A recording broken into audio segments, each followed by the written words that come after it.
What's up to the people? We back for another segment in the series of the Well of Doors, and we about to get into the red door. I'm not gonna say much, but this door is linked to the root chakra, and it's about grounding yourself, finding trust in yourself, and security within yourself before you try to find it in another person. We gonna follow a few characters, and I want you to sit back, relax, and enjoy this audiobook. It's read by yours truly, AYEOH. I am the author and the writer and the mastermind behind this story. And we going to continue on with this series. I don't know exactly how many books it's going to be, but I got y'all. Don't worry, stay tuned. I promise you going to love it. The Well of Doors. The Red Door. Chino. Ignacio. Give me the remote, please. Ignacio. Okay, Daddy. Chino Marizzi is a father of two. He runs a mechanic shop east of the Jets and lives a quiet life with his family. His wife, Dina, is a stay-at-home mother and raises the kids, cooks, and sews. They live in a 3-bedroom home in Killswitch City where terror is normal. Everyone is numbed by everyday life. I sat to watch my favorite show, Valley Vendors, as a knock came to the door. Ignacio looks at his dad, who gets up to get the door. Voice. Chino, it's me, open up. Chino. Kavala? Kavala. Yes, please, open up. He opened the door to her, and she was covered in blood. Chino. What the fuck happened? Kavala barged in and began to explain. Chino. Well, just invite yourself right in. They talked in the front door area. Kavala. They got Bert, and we're next if we don't do something. Chino. What? Who? Kavala. The crawlers. They got to him and killed him right in front of me. They said I was next if I didn't come up with the sticks by tomorrow. Bert Thomas was a runner for Chino in his operation with drugs. They were the bad kind. I'm talking turning people's skin inside out after about 40 uses. Dina knew nothing about it, but she knew Kavala as the woman who came by to hang out and talk about speedboats, quote unquote, with Chino. The sticks were drugs, and Chino would get about 1 to 2,000 a week from Legend, the door guard. The crawlers were like dirty cops. They survived on the sticks, and to keep their appearances, they wore the bodies of those they killed. Chino. Shit. What did you tell them? Kavala. They're demanding 50 a month.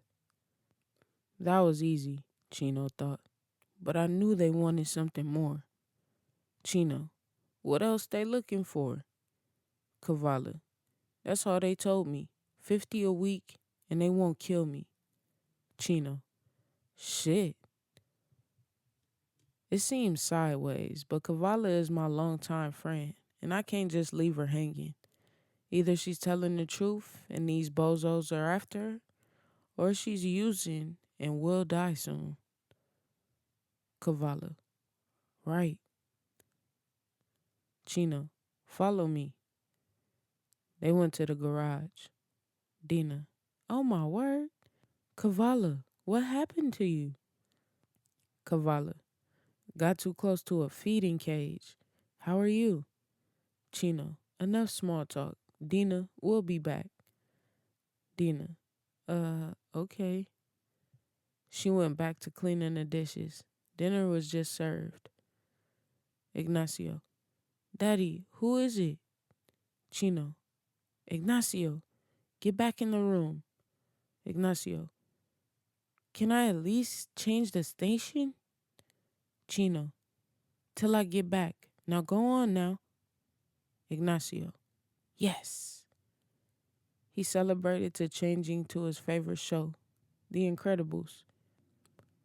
Chino and Cavallo went into the garage as Chino pulled 50 sticks from a stash. Chino. Here. Come back in one piece. Cavallo. I hope this is all they want. Chino. What do you mean? Cavallo. Chino. They killed him right in front of me. Why? Chino. Send a message. Cavallo.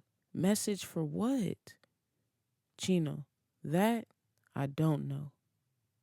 She began sobbing softly. Cavallo. What if it's a setup? Chino. Run and don't look back. Try and get your hands on a torch. Cavallo. I think I might know someone with a torch. Chino. Go get it. Keep it on you. And let hell run loose. Don't bring him here. I noticed her arm as she wiped her face. Her skin. It was... I said nothing. Cavallo. I'll be back next week. Chino. All right. Cavallo. Thank you, Chino. You're saving my life. Chino. Don't mention it. She exited through the garage and looked back. Story switch. Cavallo. Ring, ring, ring. Cavallo. Hello? Bert. I just got some news from Woodworth. The crawlers are on the loose, and they're coming to Kill Switch. Now, I gotta get the rest of these sticks gone. Can you come over to Fred's and help me out? Cavallo. Sure. Let me get myself together. Bert. You gotta be here before sundown. Cavallo. Okay. I said let me get myself together. Bert. All right. How many more days of this shit? The crawlers are on the loose, and I gotta get out of here. I just want better for myself. I'm a completely single woman with nothing to lose and a lot to gain. I'm just trying to make enough money through Chino to survive. Cavallo. Hello? Jeff. Cavallo. I got them tags for you. Cavallo. Meet me off Emerson and Dole. Jeff. I got you. Cavallo stands 5'4" and dresses like she cares about herself. She isn't a fashion show walker, yet she always put that shit on. She got niggas around the way running behind her like she better than she think. She often wears puffer coats and jeans, and she's Dominican. She never knew her father, and her and her mother's relationship has been off the walls since she left and didn't finish high school. Her focus is making money.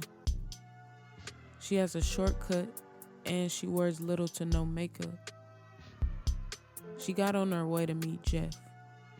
She drove a maxed out Honda Civic that was navy blue. It had beat in the trunk and chrome wheels.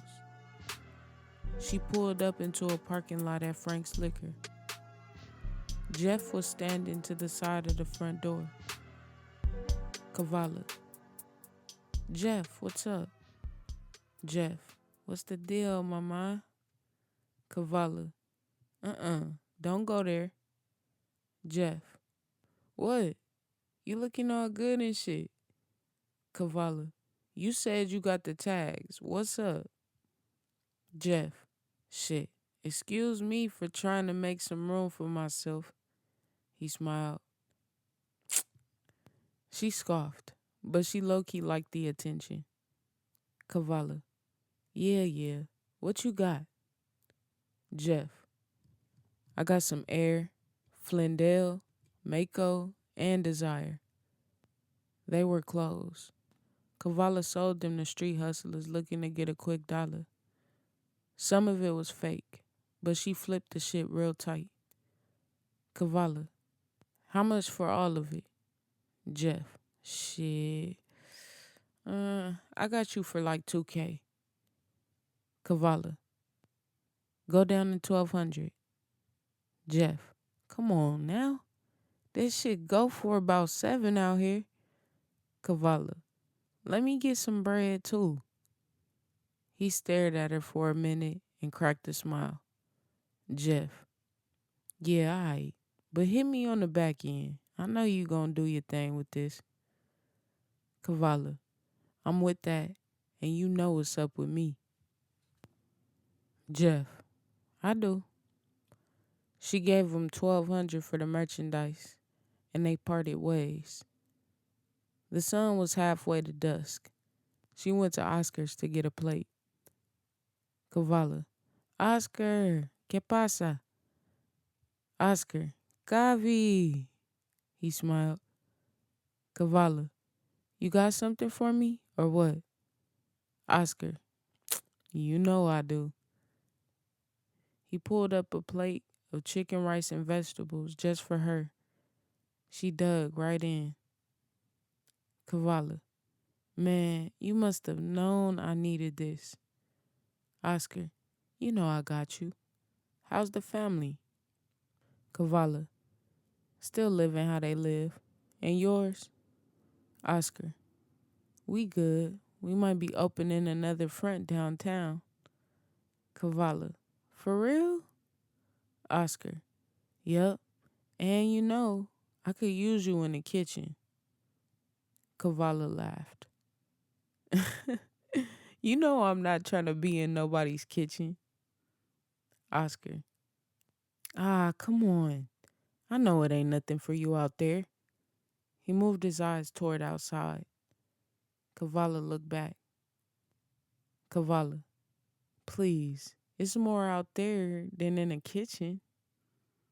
Oscar, you know if you ever need anything, you could come see me.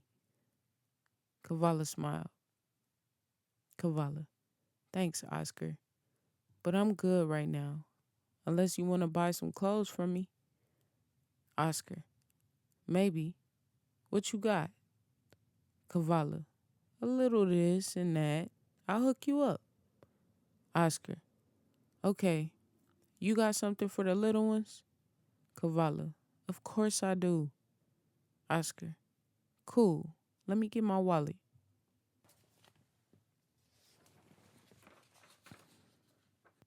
Oscar spent a good 500 with her, and she was ready for the next stop. Kavala, I appreciate you, Oscar. I'm going to come back tomorrow. Oscar, okay, I'll be here. She left the spot and got in her whip. Kavala, hey. It was Bert. Bert, are you coming through? I need your help. Kavala, I got some things to drop off first. What's up? Bert, it's just getting darker, that's all. Kavala, come on, Bert. Everything is gonna be good. Bert, I hope you're right. Kavala, look, give me an hour. Bert, all right. Kavala, okay. I don't know why he was so uptight tonight. He usually isn't like this. Kavala pulled up to the swap market, a place where vendors sold their merchandise for a fee. Mac, Vala, yo. People spoke as she walked through. Annette, hey, Kavala. Kavala, hey. She smiled and waved. She went all the way to the back to see Wu Lin, a Vietnamese lady who always damn near bought her out. Miss Wu, Kavala, my favorite person. What you got for me? Kavala, Air, Mako, Flindell, and Desire. I know you like that Mako. Miss Wu, you know me. Kavala laid out 10 tracksuit sets, 5 pairs of jeans, and 2 sets of 10 pairs of shirts. Miss Wu. Mm-hmm. I like the quality on these. Different seller? Kavala. Nope. Same. Miss Wu. Wow, I like it. I'll take it off for 3,000. I can flip these real nice. Damn straight, Kavala thought. Kavala. I know that's right. I'll come see you again in a couple weeks. Miss Wu. I'll be looking for you. Kavala. All right, good. Kavala put her things away and walked to the next vendor. Mr. Pond. Kavala, my girl, what you got? Kavala broke down her merch, taking out his favorite first. Mr. Pond. You know me and that desire. I like this Flindell, though. Kavala. Clean, right? Mr. Pond. Very good quality. What you asking? Kavala. For you? I got you for an easy 7. Mr. Pond. I like that. This is actually gonna be gone quick. Last shipment got me good. Better than I thought. Kavala. Oh yeah? Mr. Pond nodded. Mr. Pond. Now this is gonna make me something for sure. He handed her the money plus a little more. Mr. Pond. That's just for coming through with the hottest. Kavala. Thanks, Mark. Mr. Pond. Just keep coming through with the goods. Kavala. You know it.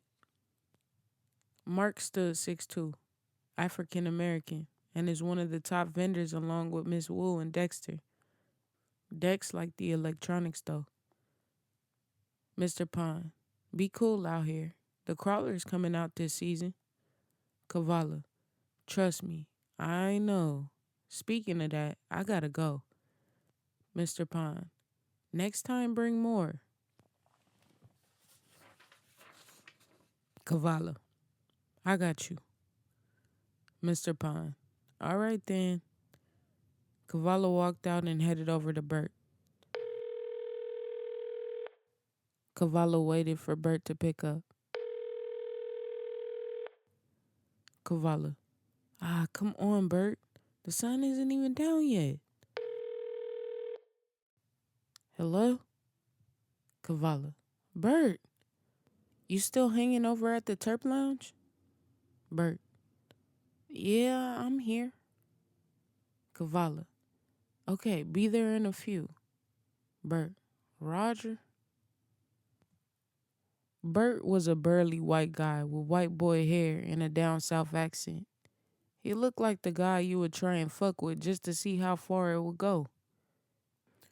He was on the street dealing Misty Purple, or Misty Perp.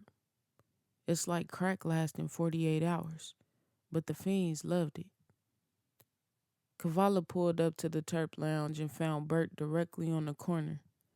She swiftly scurried over. Kavala. No wonder you're paranoid. Look where you standing. Bert. You're right. Kavala. Don't be the joke, Bert. Of course I'm right. Why aren't you? Bert. Is that a question? Kavala. Come on, man. Are you getting high on your own supply or what? Bert turns his eyes quickly to the right, and everything stopped in real time for Kavala. She instantly could hear different voices and conversations. Barrages of music played from one ear to the next, and every vibration of movement was being detected and internalized. She could feel everything. As she looked around, she saw dark forest green suited men with stitched on faces. They were scattered, but she knew something was up. And, Bert, we need to go. Crawlers are here. Kavala's eyes widened and then squint to throw them off. The crawlers read body language. If they sensed something was off, they would make impulsive movements and go into independent mode. Bert, how do you know? Kavala, does it really matter? She spoke with her hand over her mouth. Bert, all right, where? Kavala, cover your mouth when you speak. Bert was just a human fulfilling his purpose. Hustle and listen to the local news. Kavala pulled Bert along. Bert, all right, damn. Where we going? Kavala, just follow my lead. Bert, okay, got it.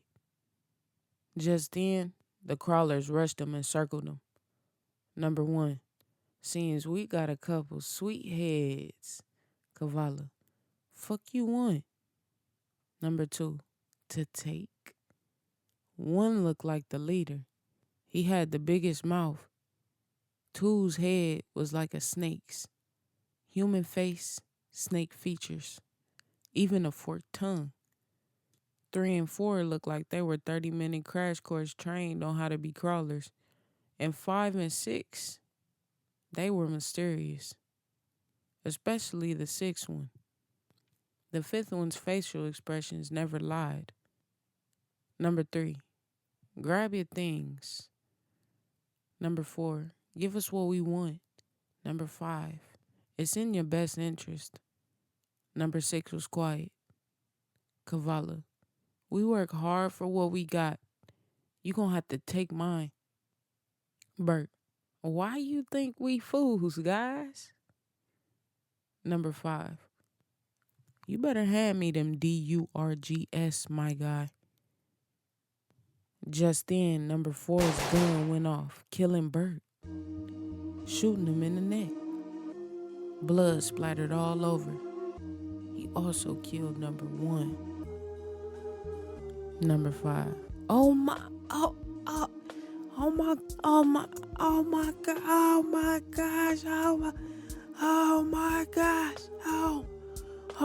gosh, oh my gosh, oh.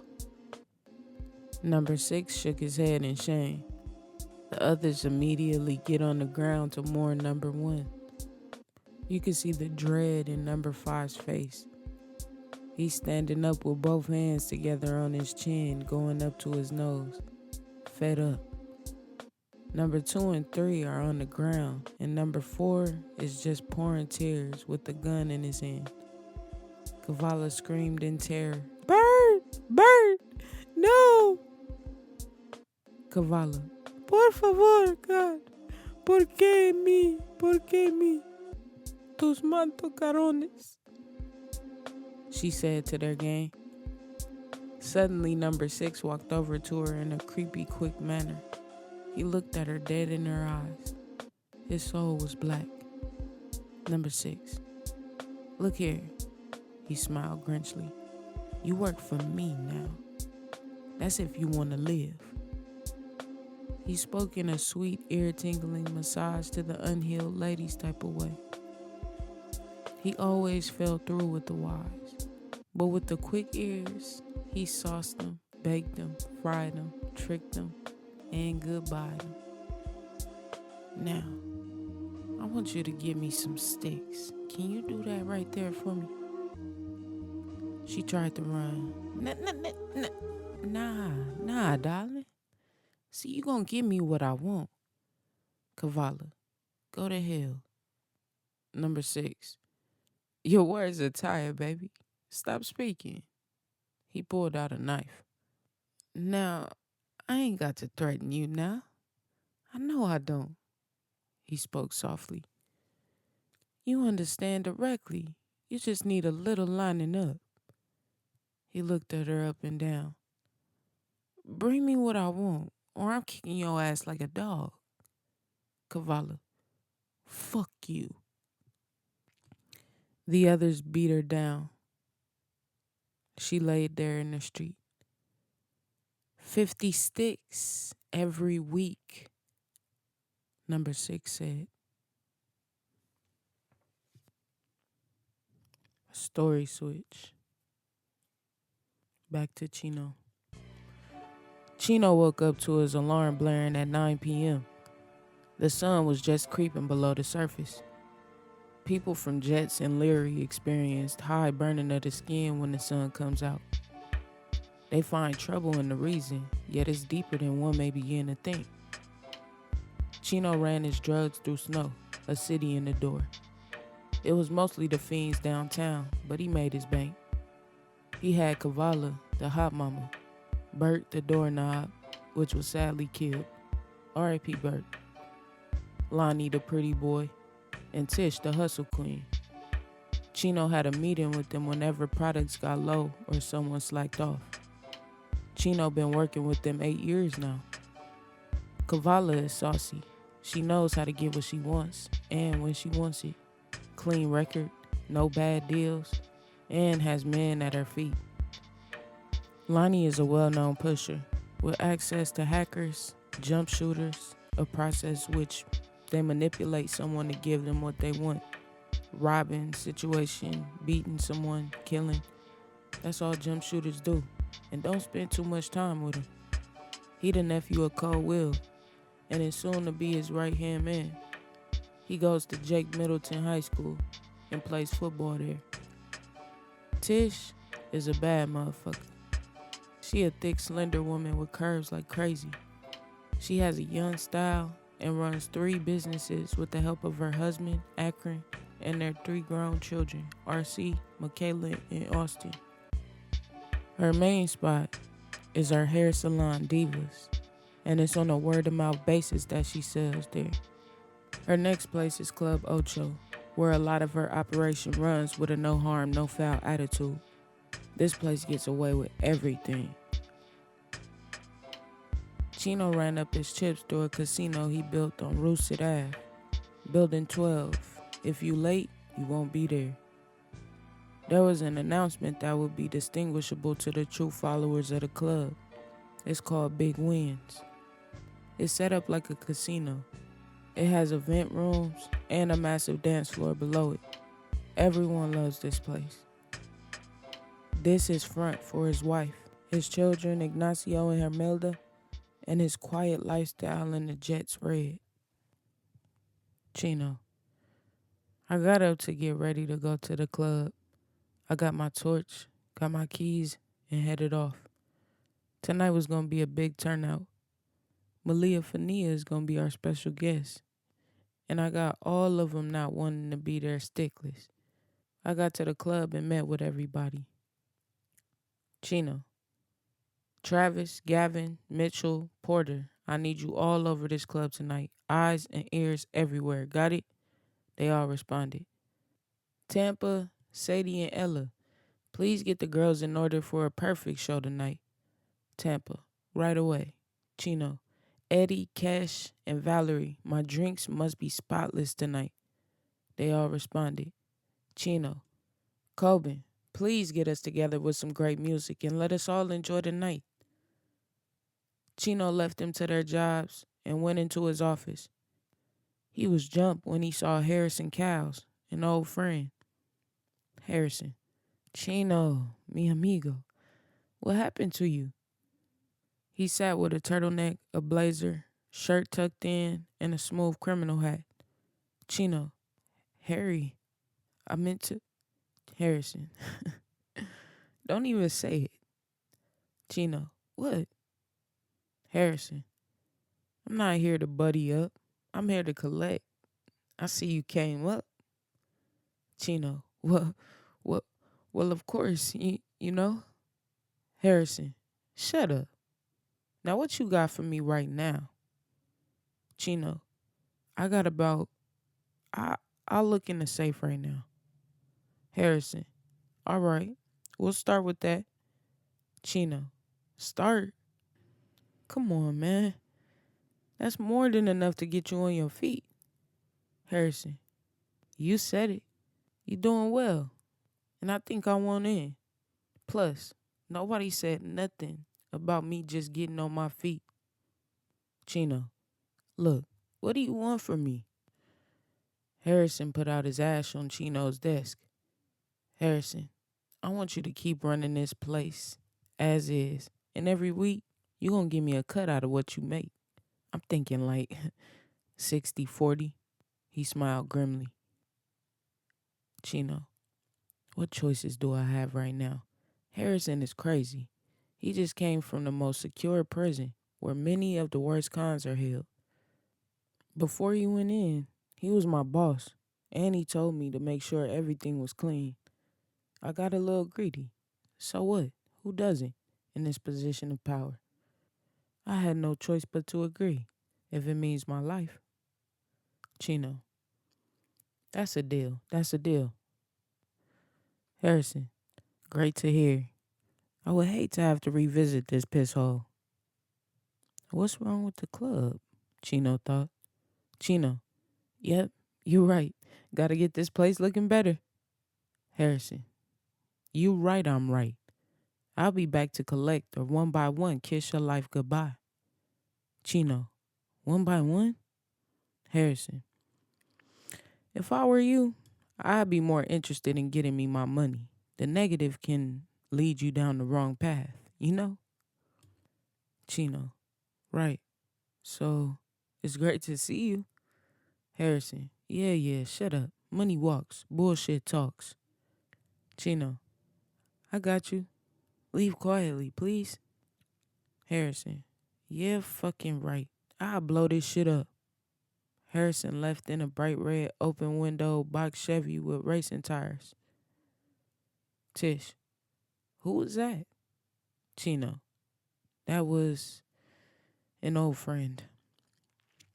Tish, mm-hmm. Well, I need another re-up. It's busting in my section. Chino, how much you need? Tish, double my last order. He looked at her up and down. Chino, you got the money?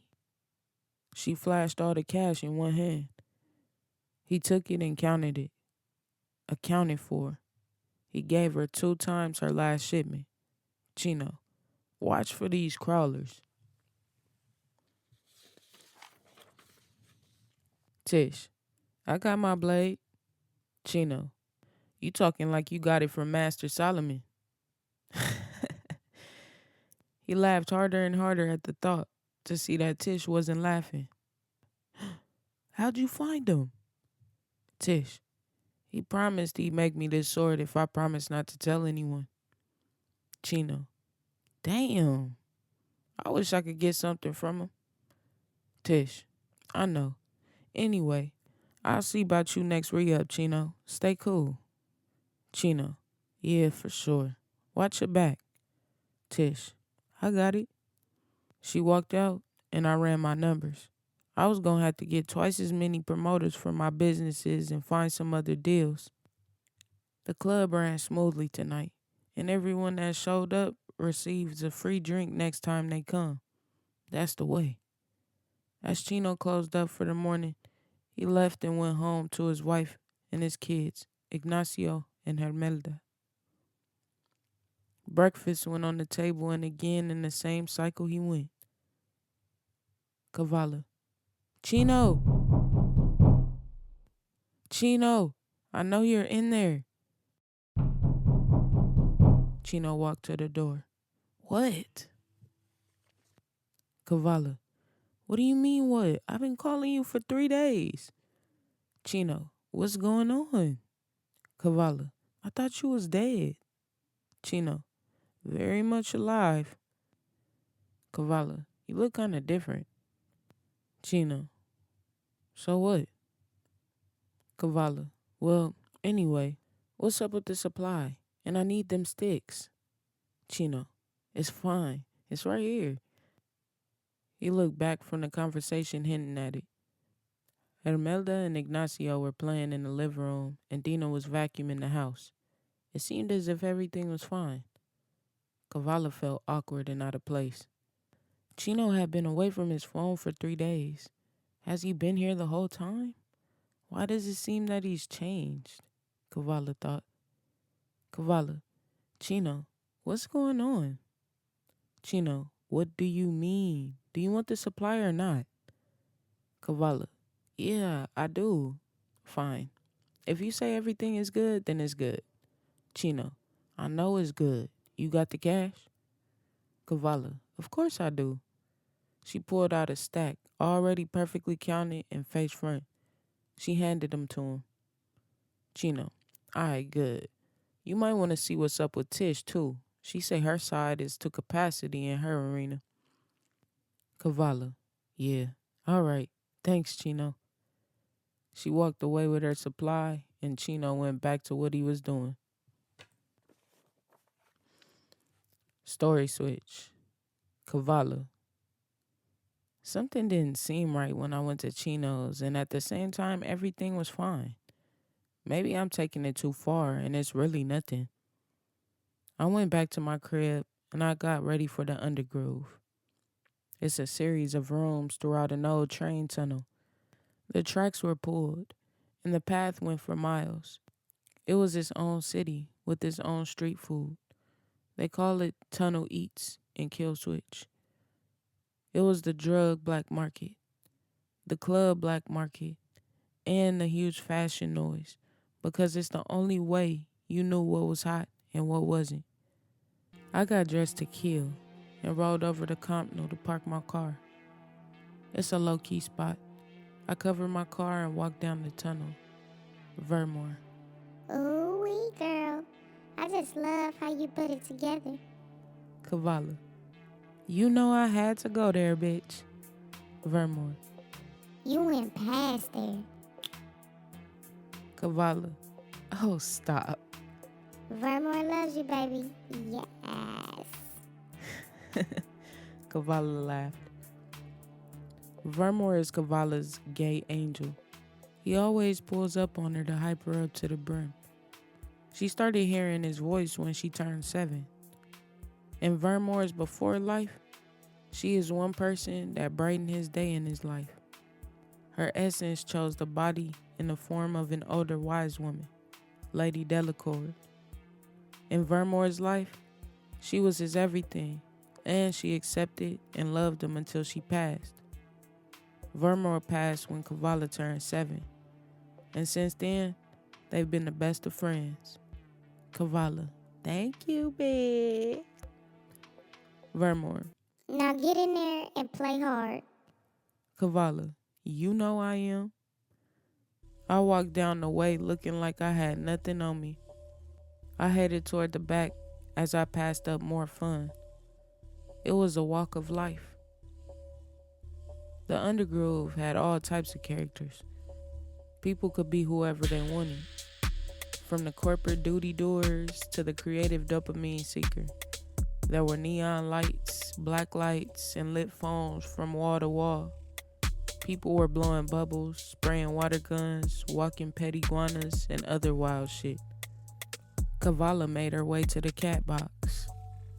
This place had it all: booze, booty, and drugs. It's always been a place to be down here. Everybody who was anybody would roll through to end their nights with a bang. DJ Head Scratcher had the tables every night, and it would be epic, memorable times throughout. Kavala. Spencer! She called out. Spencer. Vala Val! What's going on, baby girl? Kavala. I have the load. Spencer. You always run it at the most perfect time. Kavala smiled. Kavala. Didn't you know? Spencer is the main man to connect with in Kill Switch. He knows everybody from Top Street to down the way. He locked in with everybody. He coached basketball in the daytime and earned his keep at night. He managed the cat box and ran a few other businesses in the Undergroove. Spencer loved Kavala and looked after her often. Kavala didn't get out much unless she was pushing, but when she did, she shut it down all the way. Spencer. Of course I did. They hugged. Kavala. Let's go private. They walked into the glass-windowed office overlooking the place. Spencer. What's going on? Kavala. I know you heard about the crawlers. Spencer. Of course. I also saw the news about one of them. Kavala. I was there. They killed Bert. Spencer. Are you kidding me? How could this happen? Kavala. We making noise, and they're targeting us. I think we're getting close. Spencer. Especially if they own us with targets. Kavala. We gotta move fast. The sixth one is making me give him sticks. Spencer. Fuck you mean making you? Kavala. He said I'm next if I don't give him 50 every week. Spencer. I'm not having that. Kavala. What am I supposed to do? Spencer. Don't worry yourself and let me handle it. Kavala. You sure? Spencer. Positive. Dez. Give me that bag for her. Dez went to the back and grabbed her a bag full of money. Kavala. Cool. I trust your count. Spencer. Might be a little extra in there for you too. Kavala. Thank you. They got up and hugged. Spencer. Don't let out so soon. Chill for a bit. Kavala. I don't mind. Kavala sat down and enjoyed her seat. She was sitting in the balcony section with Spencer and his crew. Everybody was dancing, having a great time, and acting a fool. Drama. Hey, what's up with this? Drama was an energy draining follower. She was always starting shit, always into shit, and her name followed her. She always watching from a mile away. She dated Spencer for one night and never got over him. Spencer, this a good night now. Don't fuck it up, he said calmly. Drama.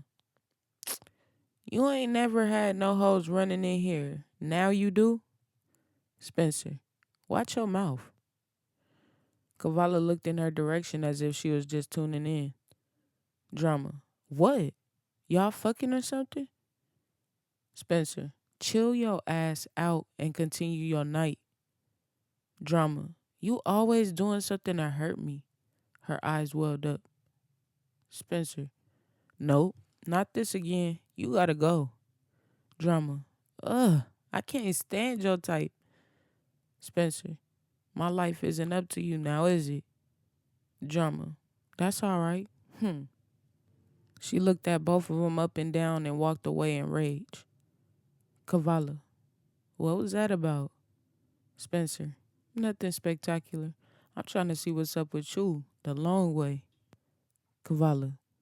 What you talking about the long way? Spencer. I mean, I see my life with someone like you. Kavala. Who is someone like me? Spencer. A real go-getter, you know? You like loyal and real. We known each other for about 3 years. And Spencer was like a homeboy. I couldn't lie and say I didn't find him attractive at times.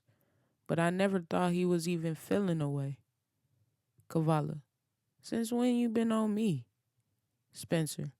Since that third time we seen each other. You was wearing some baby blue dress. Kavala. You was on my body. Spencer. It's hard not to look at you, so you can't expect that. He acting kinda cute, Kavala thought. Kavala. I guess you right. Spencer. Let me take you out this Saturday. Kavala. I can't. I have things to do. Spencer. Like what? Kavala.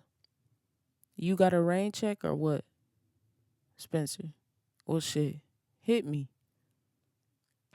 They lit the night with their smiles and playful laughter while drinking. Kavala was beginning to get comfortable feeling herself. She started dancing sexually, but to herself, attracting everyone. She was having a free moment, moving with ease. She sang along with parts of her favorite song as she occasionally closed her eyes, feeling the music. She was in a whole mode, and all eyes were on her. DJ, shout out to the young lady keeping the flow hot. You looking good, baby. Kavala smiled. Beginning to feel a little tired, she went back to the section. Spencer, all danced out? Kavala, for sure. Spencer, you want another shot? Kavala, no, I'm okay. You want another shot? Spencer, I'll take one. Kavala, turn up your night some more. Spencer, I'd only be doing that if you was gonna be around. Kavala, well, sorry, I can't this time. Spencer, you just gonna take my money and leave? He joked. Kavala, it's always good business. She smiled sarcastically. Spencer, you right about that, Miss Vala. Kavala put back on her coat and Spencer walked her toward the entrance. Kavala, thanks for good business and a good time, Spence. Spencer, you know you always good around here. But look, I'm trying to spend more time with you, get to know you on that level. Kavala, that's clear to me. Spencer, so what's up? Kavala paused. Fine, one date. Spencer, that's all I need. He smiled. And look, don't worry about the crawlers. I'ma handle that. Kavala, oh yeah? Spencer, find faith in me, woman. Kavala, I ain't got faith in nothing or nobody but myself. Spencer, I can see it's better to show than just to tell. Kavala, you got that right. Spencer, I'll pick you up around 6 for dinner. Kavala, I'm going to meet you there. And Tuesdays are best for me. Spencer, okay then, diva. Why you gotta act like we don't go way back though?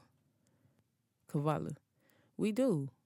But that doesn't mean I was looking at you in that type of way. Spencer, you never thought about in us. Kavala's thoughts. Should I lie? Kavala, I mean... Spencer smiled, anticipating her next line. Spencer, what you mean?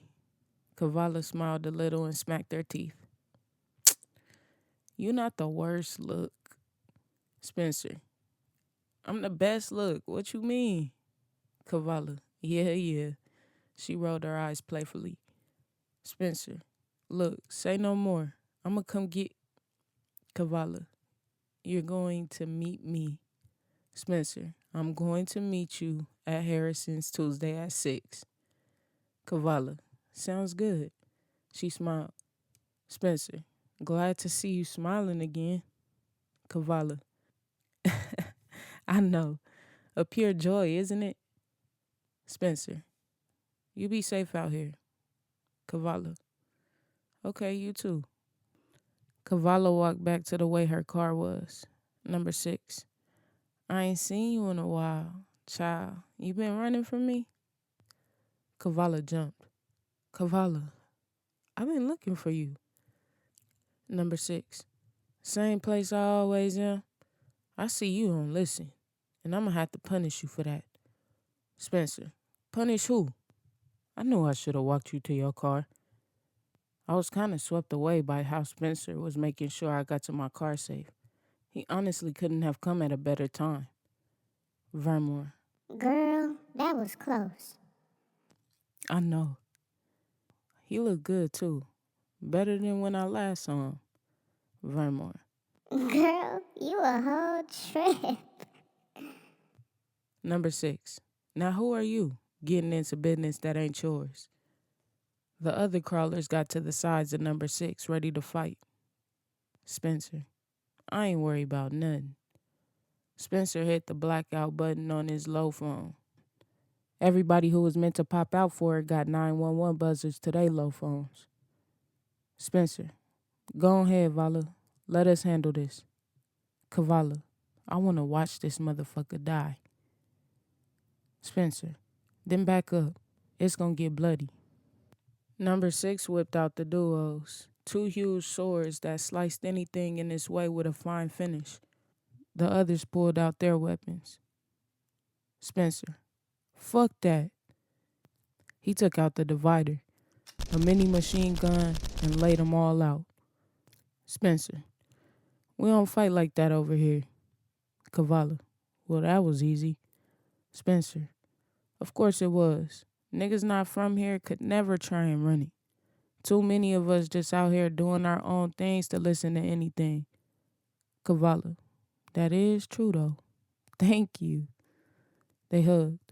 Bodies laying dead and everybody normal. Spencer. You can thank me with that date. Kavala. Okay. You can have your date.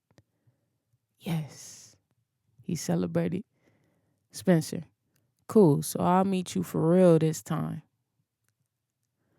Kavala. Why you say that? I know he not about to say what I think he gonna say. Vermore. Girl, but he is. Spencer. 'Cause I know you might have made up some type of reason not to go. But why does he know that? Vermore. Ooh, girl. Spencer. It's good though, 'cause now we can actually do this as your thank you to me. Kavala. Okay, Mr. Smooth Operator. Spencer. Who, me? Kavala. Let me get home before something else goes down. Spencer. Hey, hit me. Anytime. Kavala. Okay. She smiled shyly. Spencer walked away and mobbed back to the spot with his crew. Kavala drove to her one-bedroom apartment and wind down. She lit incense, rolled a blunt, and listened to music. She thought about her life and what she wanted to do. Kavala's thoughts. Sometimes I feel so alone. I could have any man I want, and none of them give enough chemistry for me. My mom don't want to be bothered. I'm pretty sure she forgot I was her kid.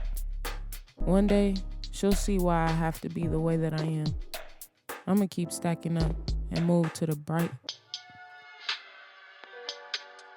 Caller unknown. Kavala. Who's this? It was a woman. Voice. Is this Kavala? Kavala. Who's asking? Voice. It's your Aunt Tafina. Kavala. Huh? Tafina. I'm your father's sister. I've been looking for you. Kavala. Huh? Tafina laughed. I know this can be a bit overwhelming, but I want to talk with you. Do you have some time? I was genuinely confused. I have no idea who this woman is, and I don't even know who my dad is. Never met him. I was curious, though. Kavala. Yeah, I got a minute. Tafina. Well, your father, my brother, loved his women. Your father saw your mother and instantly she fell in love. I saw it firsthand. I had never seen him like that, doing stuff for her and little things. He treated her with respect and better than the others. When your mother told him she was pregnant, he was afraid he might not be able to give you all that you needed. One day, he was killed, stabbed in the back 9 times. Kavala. Oh my goodness. Tafina. He's in a better place now. He loved your mother, and so did I. She was like my big sister. She taught me a lot about the social life and how to get money. Kavala's thoughts. Why she ain't teach me that? Vermore. Tafina. I kept in touch with her, and I saw you a handful of times when you were a baby. And then your mom moved to Killswitch with some new boyfriend or something, and I hadn't seen her since. Kavala's thoughts. She must be talking about sin. Kavala. Wow. Tafina. I want to see you. Kavala. I don't even know you. Tafina. I'll come to you. Kavala. Well, all right. We can meet at Oscars on Ernest Ave. Tafina. How's tomorrow? Say around 2 p.m.? Kavala. Okay. Tafina. Oh, I can't wait. I've missed you, and I've been praying about seeing you. Kavala. I'll give it a chance. Kavala's thoughts. How could this be a scam? I mean, She jumping out of her body to meet me, Kavala said sarcastically. Tafina, you won't regret it either. I'm going to show you. Kavala, okay. I felt a familiar joy. Like the child in me smiled. I felt the warmth. Tafina, okay, lovely. Tomorrow at 2 p.m. They hung up and Kavala sat for a minute. It was 3 a.m. Wow, what an out of the blue call. I tried to wrap my head around this. I've never even met my dad, and then his sister calls me out the blue. I do wonder what she's like, because she seems interested in wanting to get to know me. It makes me feel warm inside. I laid down to go to sleep. Kavala fell into the dream state, which turned into a lucid dream. Hey, a voice called out. Kavala turned toward the voice. The face was shining. You couldn't really make it out. The body was built. The voice grabbed her up and spun her around in their arms.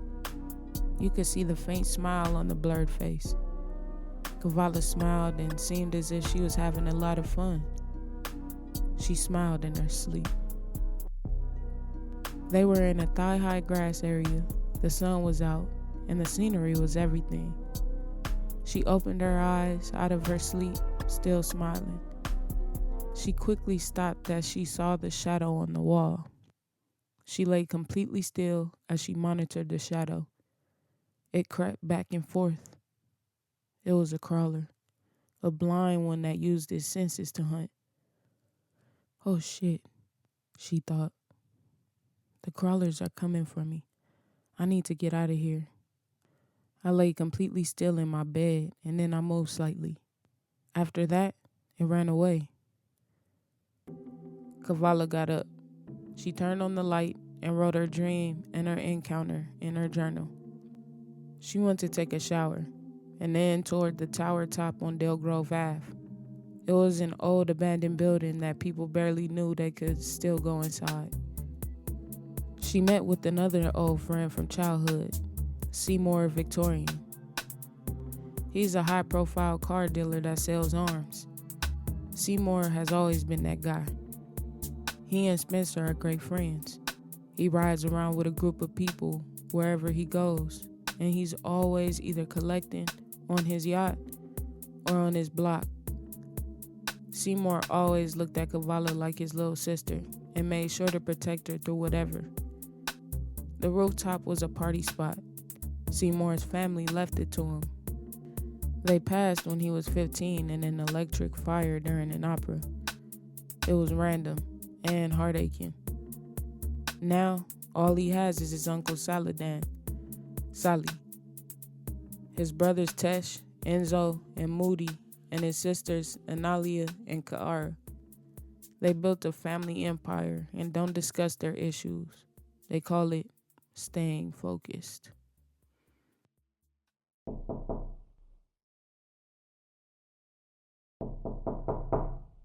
I knocked a couple times. I had come to Seymour's to see if I can figure this whole thing out. Who is it? He called out. It's me, see? Seymour. Vala? Kavala. Yeah. He swung the door open. Seymour. What you doing here? Kavala. Crawlers are onto my spot. Seymour. What? They know your scent now. Kavala. How would you know? Seymour peeked out the door side to side. Seymour, get in here. He pulled her in. Crawlers are particular, you know that, right? Kavala. No. Seymour. They only go after certain people. No one knows why. They just gotta have something you possess. Kavala. I don't even own anything. I'm dead broke. Seymour. Damn, that bad? Kavala. Shut up. Seymour. I mean, I got a couple thou for you if you... Kavala. Shut up. I'm not that broke, just not rich enough for anybody to want anything from me. Seymour, it's something you don't know about then. And you'll have to figure it out before they get to you and you get to heaven, not knowing how to tell God how you got there. Kavala, this is not funny, see? I really need your help. Seymour, you can stay here for a while, but you need to actively be working on how to hide your scent. Kavala, I'll take that. Seymour, yeah, it's 4 a.m. Kavala, I know, man. I got this weird ass call, too. Seymour, from who? Kavala, my father's sister. Seymour chuckled. Kavala's face was still serious. Kavala, it's true. Seymour, stop lying. How you even know your dad had a sister? Kavala, I don't, but she seemed excited to meet me. Seymour, have I taught you nothing? Why you being so naive? Kavala, true. My answer kind of sounded naive, but I felt the warmth again, see? Like, like, like when we were kids and Miss Nash took us out for the creamery and Big Pop used to hop us up on his knee and watch TV with us. Seymour, ain't no way. Kavala, definitely a way. I told her to meet me at Oscar's tomorrow at 2 p.m. Seymour, where she stay? Kavala, I don't know. Seymour, well, I'm coming with you. Kavala, why? Seymour, make sure all is good. Kavala, no. Seymour, no discussion. Get you some sleep. Kavala, I'm not tired. She battled. Seymour, more for me. Good night. Kavala, yeah, night. Kavala's thoughts. I felt safe here. It was best if I laid low. Figure out how to throw off my scent like she said. As they slept, the sun crept in as automatic black shades closed in. Kavala woke up as the sun was setting. Seymour was getting ready for the rooftop party. Seymour, figure out how to get that scent off you before you go anywhere. Kavala, I'm gonna go see Luma. Seymour, see whoever you gotta see. Be low about it though. Kavala, okay. Mama Luma lived in the Jets in some low-rise apartments.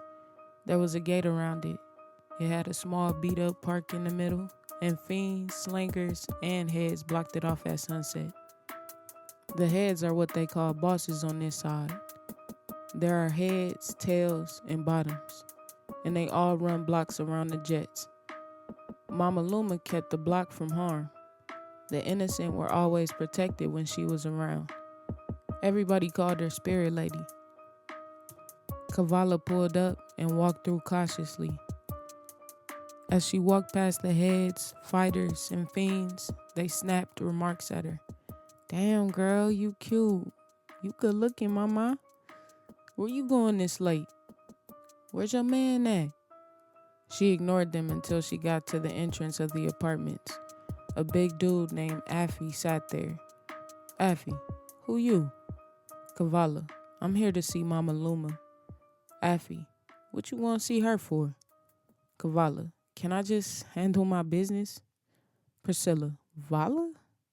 She turned around to see. Kavala, Priscilla? Hey, what a surprise. Priscilla, I know, right? Kavala's thoughts. This bitch knows she was wrong to me back in the day. Kavala, I need to get in there. Priscilla, just let her in, Affy. She wouldn't hurt a fly. Kavala's thoughts. I'll hurt you. How about that? Kavala looked her way with a fake smile.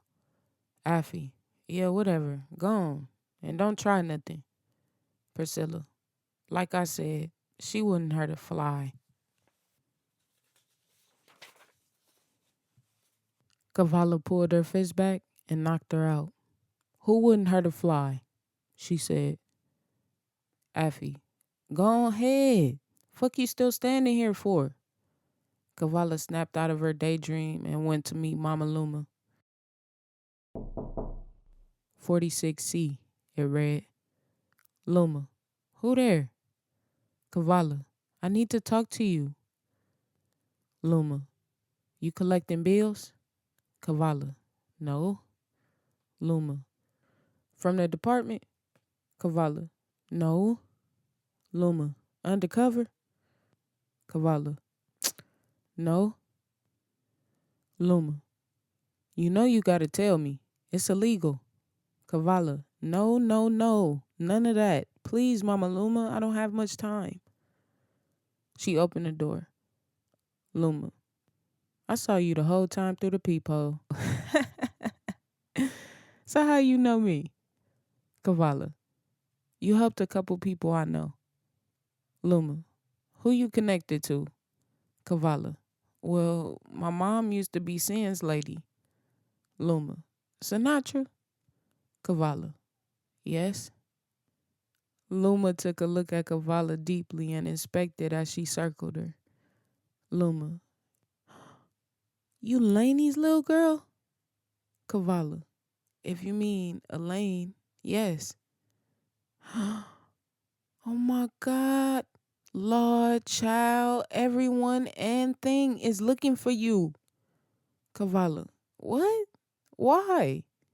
Luma, you got a treasure. You can time jump and you can see. Kavala, what does that mean? Luma, well, your mom and I were best friends. And then I just stopped seeing her. That man done did a number on her. Kavala was in shock, but you couldn't see it on her face. All of these things were just pouring out. Her father, now her mother. Kavala, what? When was the last time you saw her? Luma, oh, it's been some years, maybe 3. Sin is sitting in a max security prison with no way of getting out, though. Kavala, so she may be safe somewhere. Luma, I hope so. That was my girl. I hope she's okay too, Kavala thought.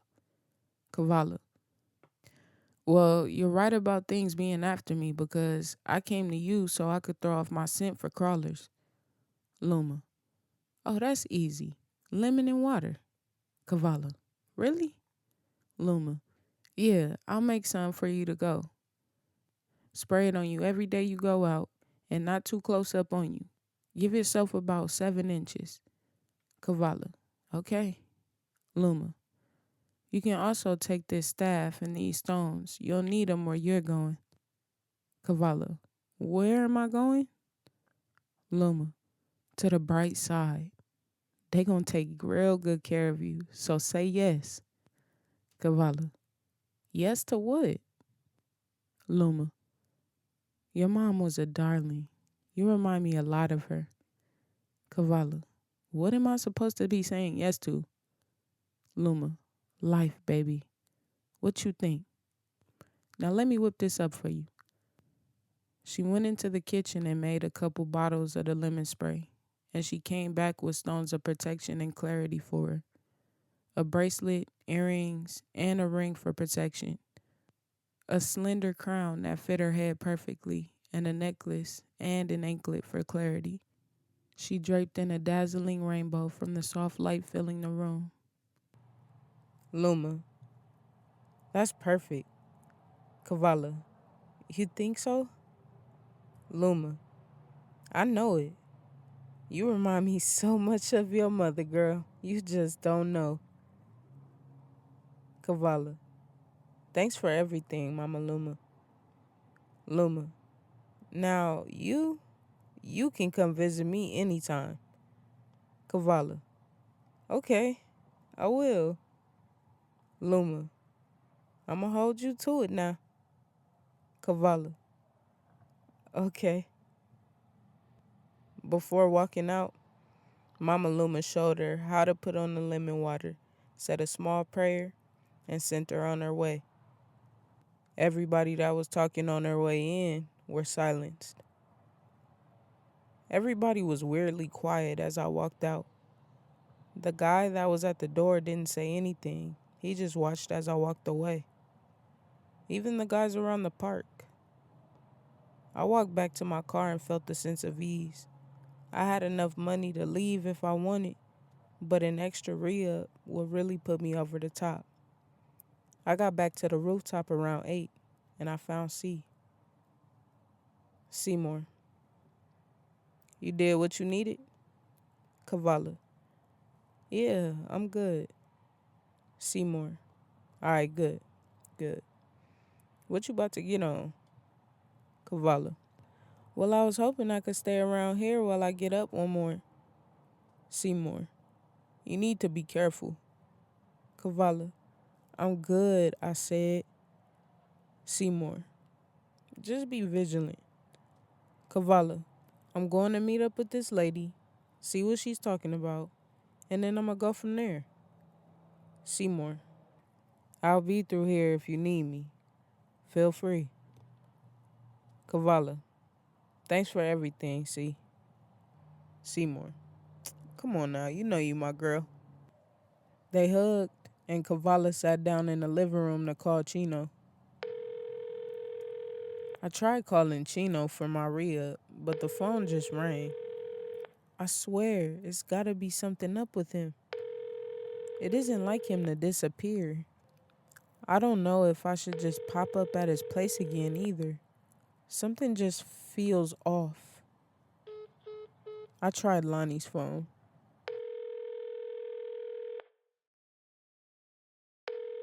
Lonnie. Yo.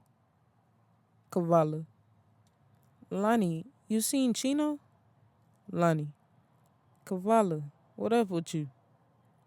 Kavala. Nothing. You see him at all? Lonnie. Yeah, I just read up 2 days ago. Why isn't he answering any of my calls? Kavala thought. Kavala. You want to roll with me over there? Lonnie. Sure, but you got to come to me. Kavala. Fine, but I'm going to need gas money. Lonnie. I don't mind that. I just ain't rolling yet. Kavala. Good then. I'll see you by 9:30. Lonnie. Bet. We hung up, and I got dressed and ready. I'm glad this was about to be my last re-up. Chino been acting real funky. I headed back out towards Snow. It was only about 20 minutes away. Snow is where all the well-established private life people live. How much drugs they took and still able to function their lives was to be studied. There were also upper-class gangs that lived through here. Old head army vets and OGs had Don Share Lane, which was ran by Sinatra, and YGs off Stamner Ave and McCoy Ave. The top dogs are Crane from the Max, Fetty from the Junes, and Mizell from the F-20s. They ran the streets and took whatever they wanted. Law enforcement has yet to catch up with any of the heads. Lonnie stayed in Chi Burrows, Mac territory. His uncle Cole Will is one of the originals. The ones that came up with him are dead or in jail. He survived by staying 3 steps ahead. He went into commander mode and began molding boys to men from the block. Lonnie is next to take over. Lonnie goes to Jake Middleton High School and plays football as a senior. He's known as the pretty boy. Women always around him, dresses in open clothing, and is a smooth talker.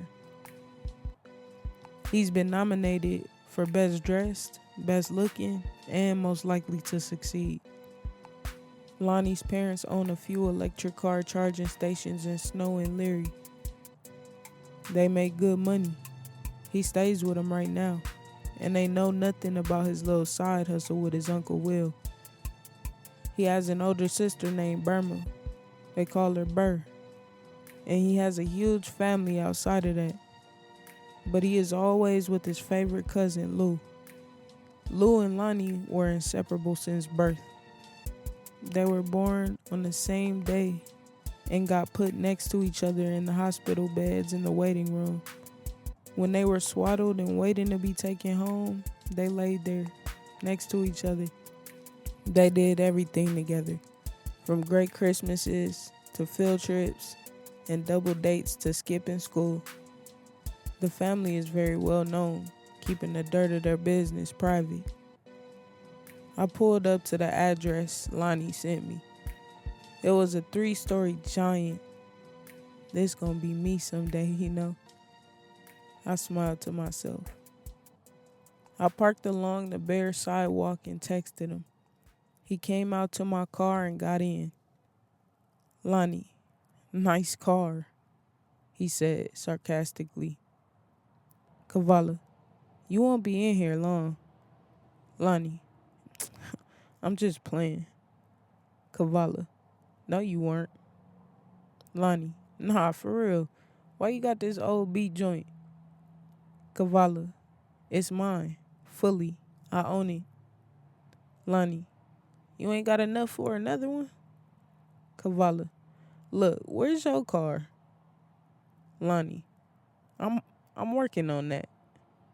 Kavala, exactly. I'm grateful. Lonnie, yeah, whatever. Bucket. Kavala, I already don't like you. Watch your mouth. Lonnie, you'll learn to love me. Watch. They drove toward Chino's. Kavala, has Chino been acting a little off to you? Lonnie, I haven't paid attention. Why? Kavala, never mind. Things were starting to get shaky. Harrison had been on my ass about having this money for him. And though the team has been reeing up heavy, I ain't been coming above water. With my wife and kids, I'm having to maintain a lot more with him in the picture. Dina, what do you want for dinner, honey? Chino, just make something good. Ignacio sat watching sun up, sundown with his father, and Hermelda helped her mother in the kitchen. Everything was going okay. It was Kavala. Chino looked and let it ring. I don't know about Kavala, man. I hear she's got some serious shit going on with the crawlers. I'm not trying to get into that. Plus, I saw her arm going skinless. She might be on sticks. I can't put myself in that category. What the fuck? Who is that? Dina looked from the kitchen at the door, then to Chino. Chino, who is that? Dina shrugged. Chino crept to the door and looked through the peephole to an eyeball. It made him jump back a bit.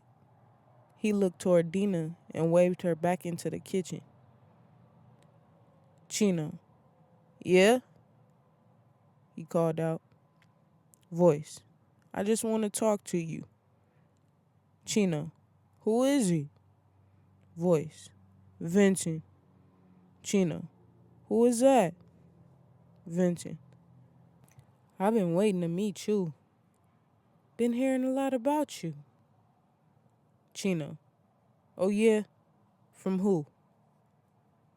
Vincent, me and my brother Virgil, we've been watching you. We know you got business with the common enemy. Does Harrison ring a bell? Chino looked back into the peephole to the same eyeball. The fucking eyeball in the peephole is throwing me off, man. He cracked open the door to 4 men. They walked right in, and 3 of them started looking around. They moved shit around looking for something. Chino, hey, what the fuck are you doing? Ignacio curled up on the couch, paralyzed, staring frantically. Dina and Hermelda were in the kitchen, Dina screaming and Hermelda crying. The men weren't doing anything, but it was very random. Venton began talking to Chino. Venton, You have something that I want. Chino. And what's that? Vincent showed him a picture of Kavala. Kavala? What the fuck? Chino thought. Chino, I don't know who that is. Vincent, you're a lie. What do they want with Kavala? Chino thought. Chino, I've never seen her. Vincent punched him in the stomach and he fell to the floor. Vincent, stop lying to me. You know who I am? The three others rushed over to calm his rage. Virgil, we found nothing, brother, he said in a foreign language. Vincent, enough. Your son or your daughter? Choose now. Chino, please, man, what did I do? Vincent, choose or I kill too. He pulled out a personal shooter and the children began to cry. Dina was crying from the kitchen. One of the other guys had her by her hair. Virgil, we will find her, with or without him. He spoke in their language, looking at Chino as he said it. Chino, please, don't make me do this. Vincent shot in the air. The children and Diana screamed and began crying more. Chino started crying. He pointed to his daughter. Vincent, okay then. He pointed the gun and shot the little girl. She laid there as Chino's shock overwhelmed himself. Dina screamed, no, over and over, and Ignacio looked down to her crying, afraid to move. Vincent, choose again. Your wife? Your son? Chino couldn't handle this. He was cold stiff, shocked that his daughter's life was taken in front of him. He looked at Vincent and sympathized with him. Vincent went off. Vincent, you think I'm fucking kidding around with you? Eh? Choose one before I do both. Chino, no, please, please. Vincent shot Dina. Chino, no, no, no.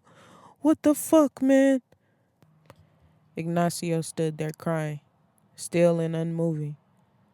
Chino looked at him with sadness and sorrow. Pain and hurt filled his eyes. Ignacio was traumatized.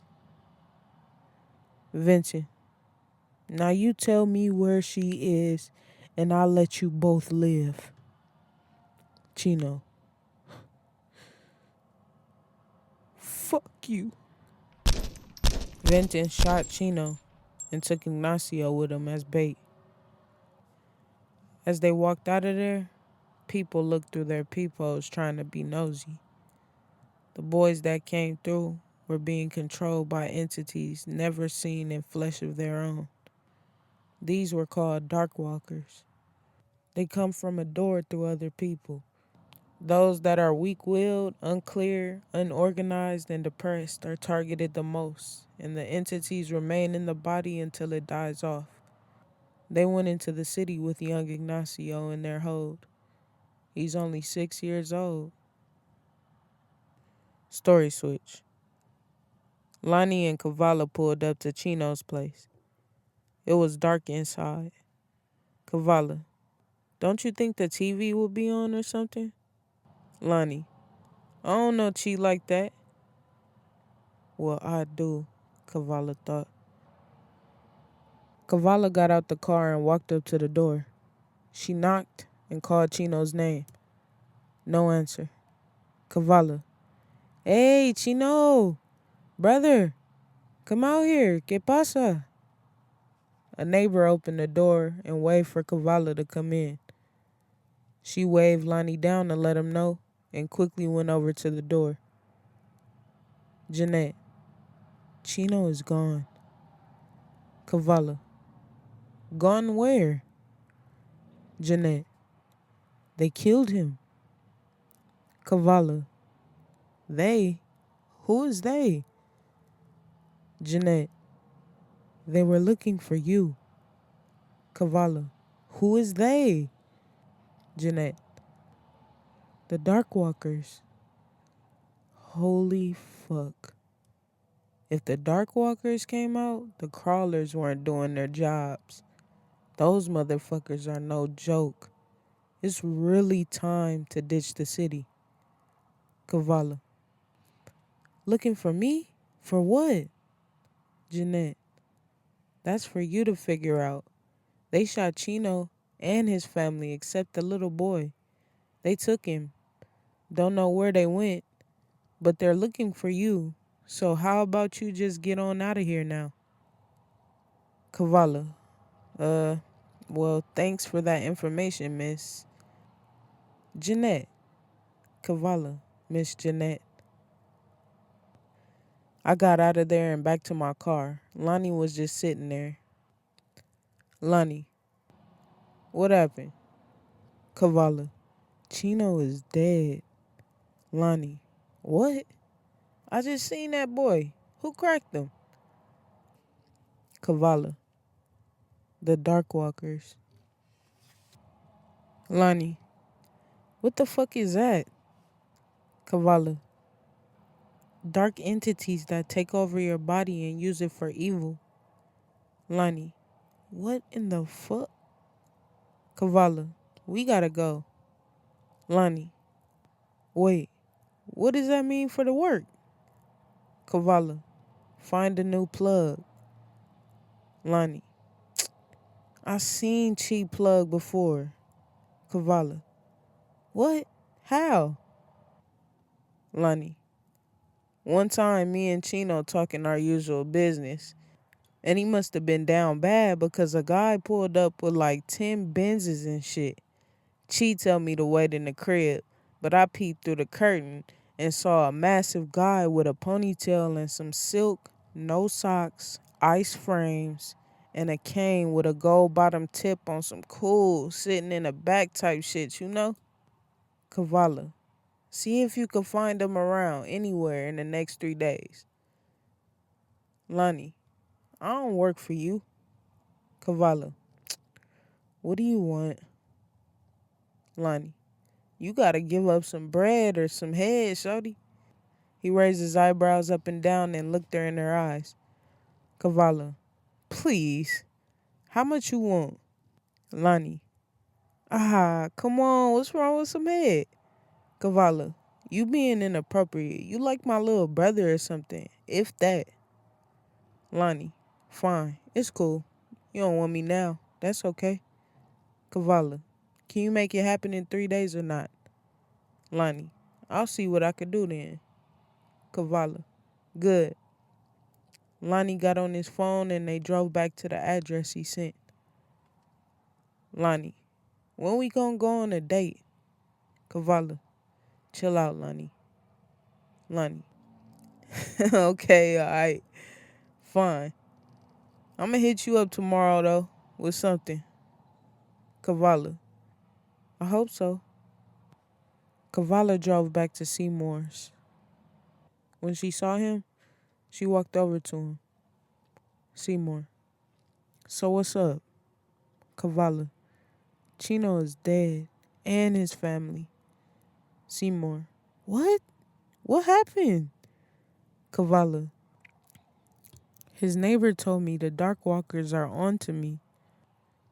Seymour, oh yeah, you gotta get the fuck out of Dodge. Kavala, what's going on? Seymour, it's always something that they're looking for. Kavala, like what? Seymour, I don't know shit. I be hearing around that they don't play. They gonna find whatever they looking for. Kavala had a frightened look on her face as she looked toward the ground. How am I gonna do this? What is it they want from me? Vermore. It's that gift. Kavala. Huh? Vermore. The ability to slow time. You don't know how to use it just yet. But remember when you did it on the crawlers?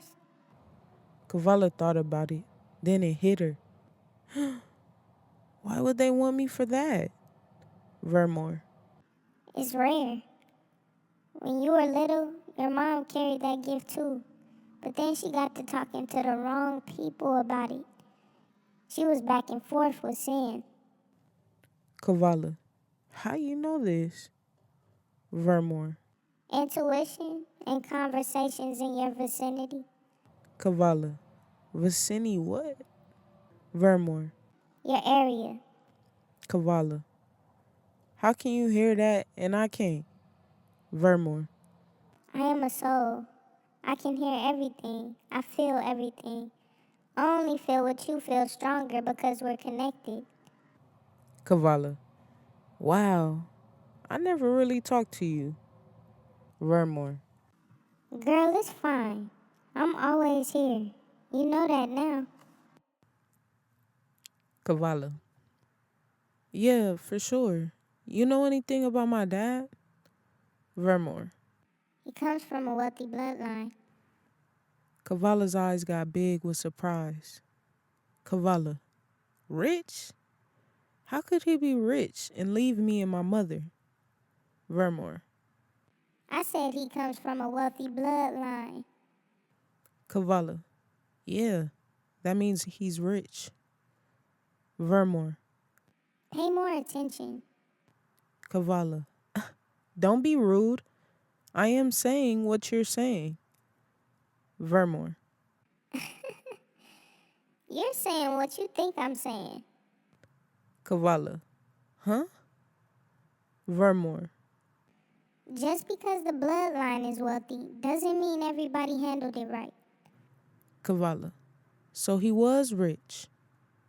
Vermore. At some point, very. Kavala. He still shouldn't have left us. Vermore. True. Also, don't be so one-sided. Know the whole truth about a thing before going against her for it. Kavala. That's a good one. Vermore. As you grow, you'll learn to forgive. As greater things in life arrive when you make room for them. Kavala. Damn. You speaking poetry? She smiled. Vermore. Isn't life itself a series of poems? Kavala. I never thought of it like that before. Vermore. Observe life without judging it and watch the transformations take place. Kavala. I'm grateful to have a bitch like you. Vermore. I'm happy that you're happy, babe. Seymour. Vala Vala. He waved and snapped at her. Kavala. Oh, what? Seymour. Are you chill? Kavala. I'm good. Need a drink. Seymour. Alright, kick back. As Kavala lay back in the patio chair, Spencer pulls up on her. Spencer. Hey now. Kavala. Spencer. She smiled. Spencer. Happy to see me? Kavala. Surprised? Yes. Spencer.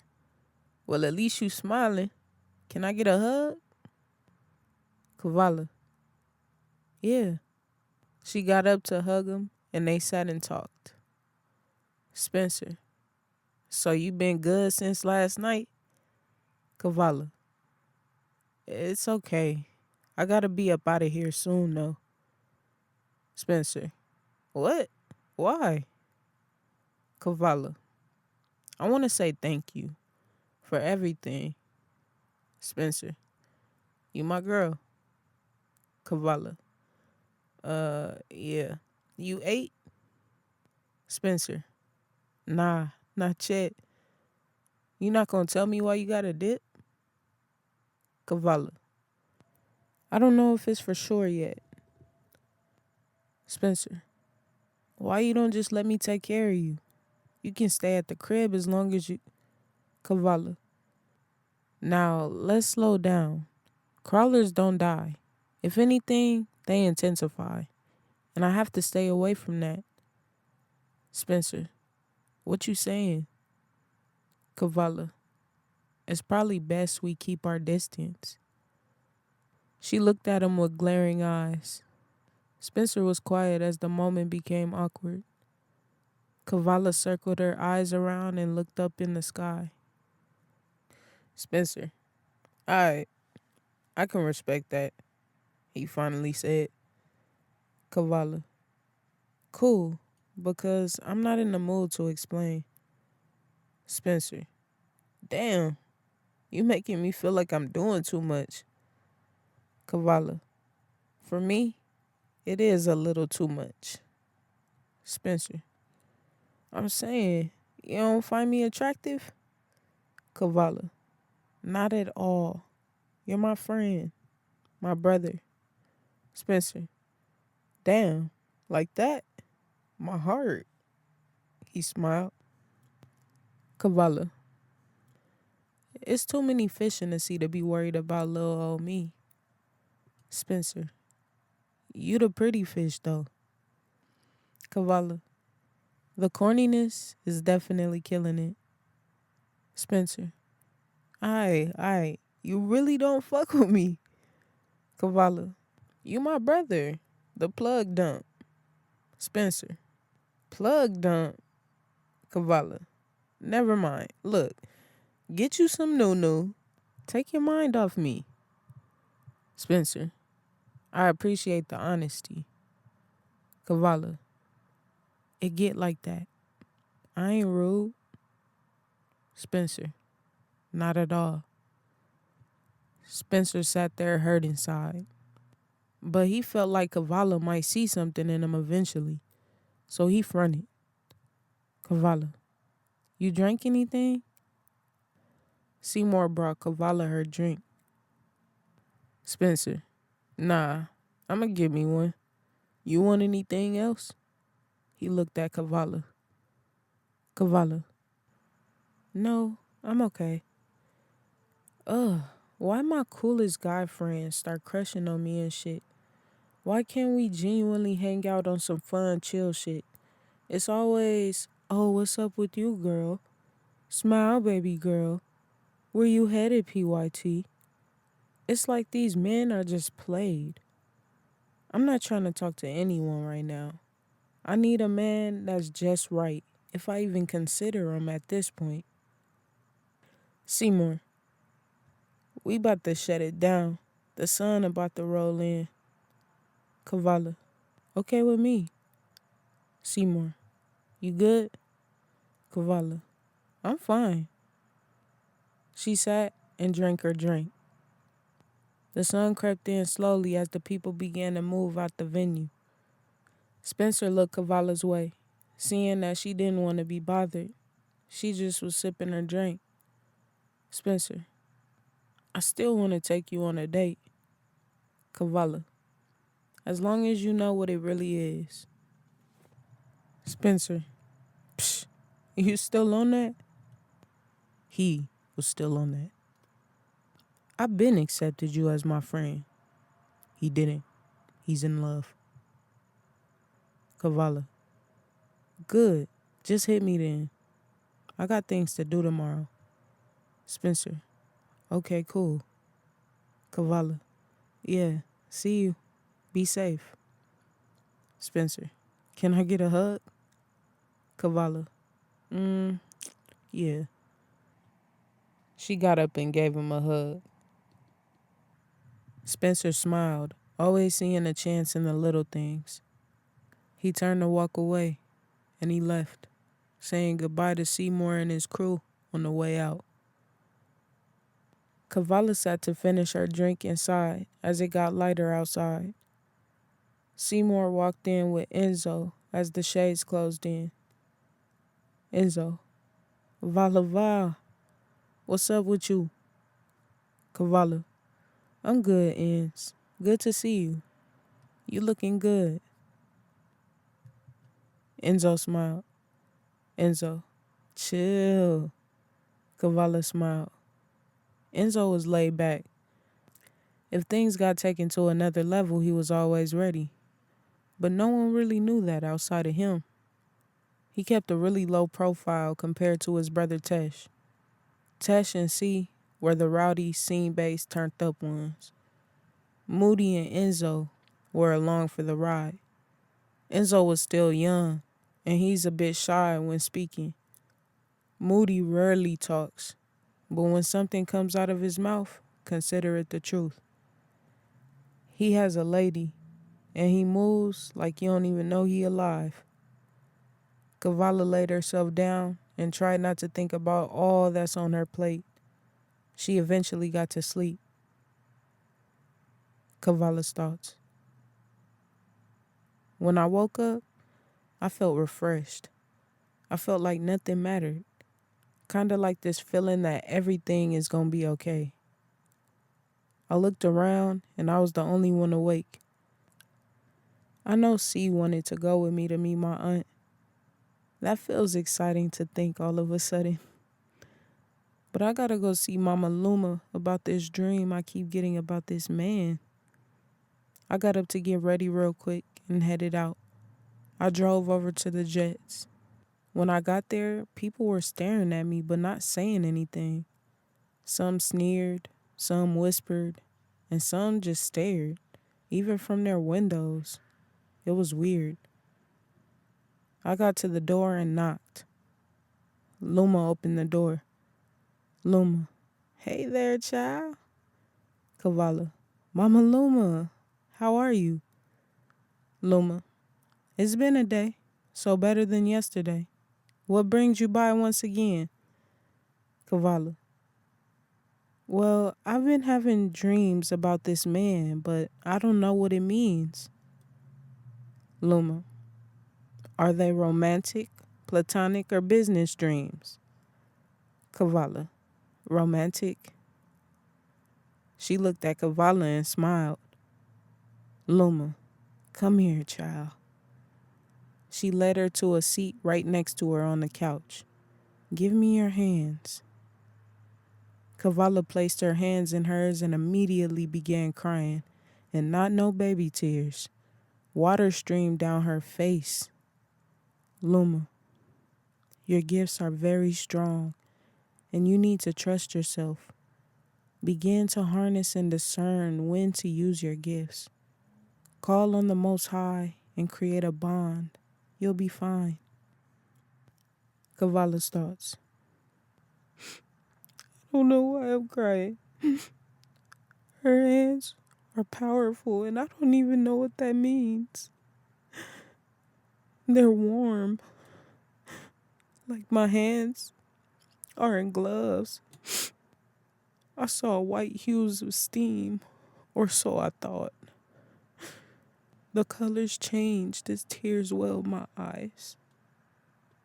Kavala, how will I know? Luma, you won't. You just have to trust, child.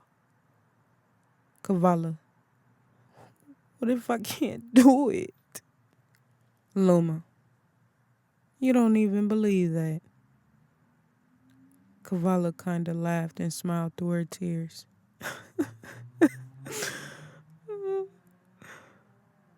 Luma, now about this man. Shh, he's a looker. She smiled. He's being prepared, yet he is very strong, mentally, physically, and emotionally. He's the one for you, and you'll come together, build each other, and balance each other out. Kavala smiled with excitement. Kavala, how will I know? Luma, it's gonna sit so right with you that you can't even deny it, child. Kavala sat in silence a moment, taking it in. Kavala, wow, thank you, Mama Luma. She wiped her eyes and hugged her. Luma, of course, baby. You keep protecting yourself out here. Kavala, as long as I have you, I'll be fine. Luma laughed. Well, I won't be here forever, baby. But as long as I'm here, you do have me. Kavala hugged her again. Kavala, I have something big to tell you tomorrow. Luma, okay, you come see me when you ready. Kavala, deal. She smiled big. They each said their goodbyes, and it was 1 p.m.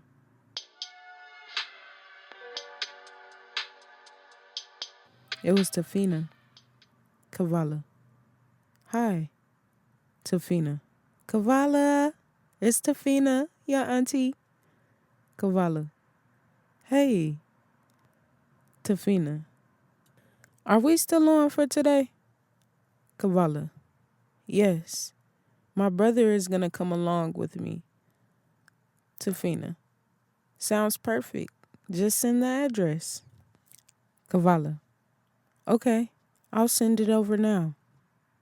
Tafina, I can't wait to see you. She sounds really excited. It's getting me excited. I'm actually looking forward to this, Kavala thought. Vermore, She is a very sweet soul. Kavala, I think so too. It was nearing the time for us to meet, and I headed over to Oscar's. Kavala, see, hey. Seymour, where you at? I told you I wanted to roll with you. Kavala, I had to handle something earlier, and you were asleep. Seymour, so? I'll meet you at Oscar's in 10 minutes. Kavala, okay. Seymour, don't go in without me. Kavala, okay, fine. Kavala got to Oscar's and waited. She looked to see if Tafina was already there. Not yet. She scrolled her phone to see what was going on in different feeds. When she looked up, Seymour was at her window. She jumped and got out. Kavala, what the fuck, see? He laughed. Gotta pay more attention out here. As they went to walk in, a car pulled up to park, and it was Tafina. She was beautiful. At 50, she could easily pull off 25. Her skin glowed, her hair and face were natural, body natural, and snatched too. She hopped out with the biggest smile on her face, rushing toward Kavala. Tafina, Kavala, my baby, hey! She was so happy with her arms wide for a hug. Kavala hesitated, but when she hugged her, she relaxed and felt a warm peace overtake her. Whoa, Kavala thought. Kavala, Tafina, hi. I've been waiting to meet you. This is my brother Seymour. Seymour, nice to meet you. Tafina, oh, so nice to meet you. Girl, call me Auntie or TT or Nini. Kavala, okay. She smiled. Tafina, well, let's all go inside, shall we? Talk and catch along. She looked at Seymour to open the door for them. Seymour, oh, right.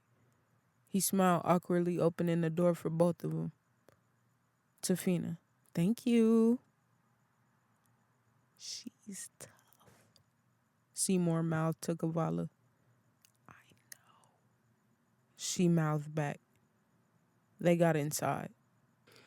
Oscar, Kavala Vala, what's going on? You brought guests? Seymour, hey buddy. Seymour, what's going on, buddy? He mimicked. Oscar laughed. My friend, everything is good. And who is this beautiful young woman? He glued his eyes to Tafina's. Tafina, I'm TT Tafina. Oscar, Tafina, such a strong name. Kavala, Oscar, you married. Oscar, of course I am. I am only admiring this woman's beauty. Kavala. Well, can you admire our stomachs? They all had a laugh. Yeah, that was a good one. Oscar. I got y'all. Sit tight. Seymour. Good looks. They sat down at a table and started talking. Tafina. I've been waiting on the day you'd be old enough to make your own decisions and I could find you. You don't remember me, but oh, I remember you, honey. You stole my heart with those eyes and that smile. When your dad started doing wrong, you went to your mother and it broke my heart. That's why I'm so happy we could meet now. Kavala. I'm happy you're happy too. I feel so comfortable near you. And when I just hugged you right then, I feel like I've known you forever. Tafina. We kindred spirits, baby. There's no way we'll ever be apart solely. That made my heart twinkle. This feeling of love drew over me. Kavala thought. Oscar. Three specials. Enjoy. He laid it out to them. They prayed and began to eat. Tafina. You all pray in your house? Seymour. Nah, in my house, it's a different type of pray if you know what. Kavala slapped Seymour's arm. Kavala. What he means is, yes. She smiled. Seymour. What? He said quietly. Tafina. You don't have to regulate him for me. Kavala. What do you mean? She smiled awkwardly. Tafina. You don't have to lie to be around. You can be who you are. Seymour. Oh, I like her. Tafina. That doesn't mean I'll be a part of it, nor does it mean I'll support it. But I won't judge you for making your own decisions in your life. Damn, Kavala thought. Kavala. That was deep. Tafina. There's a lot you gonna learn about your TT. They laughed and continued eating. Yeah, that was good. Seymour. So where do you stay, Tafina? Tafina. My family and I invested in a villa community in Belleterre, Bright County. Both of their eyes got big and wide. They paused mid-chew. Tafina smiled. Seymour. You for real? Belleterre? I have family in Bright County? That just made me feel so good inside. I wanted to scream. But what would she want to do with me then? Tafina. Oh yeah, I wouldn't lie. I don't have to. True. Still. Kavala. Well, what do you want with me? I don't have anything to offer you. Tafina. Life isn't always about something for something when it comes to people. At least I don't think it should be. If only the world were perfect. Kavala thought. I genuinely want to get to know this version of you, with no one else's view of you included. I honestly don't know what to say. It feels creepy that she's talking like this, saying she wants to get to know me and things. Who wants to get to know anyone for real? Kavala thought. Kavala. Why do you want to get to know me so bad? Tafina smiled into a calm chuckle. Tafina. It's also your choice to have a relationship with me if you want that. I'm just extending my hand first because you don't know me at all. Kavala. Okay. Tafina. We can go at your pace. I'm your family, and I'll never leave you, baby. They finished up their eating. Oscar. Was it the best or better?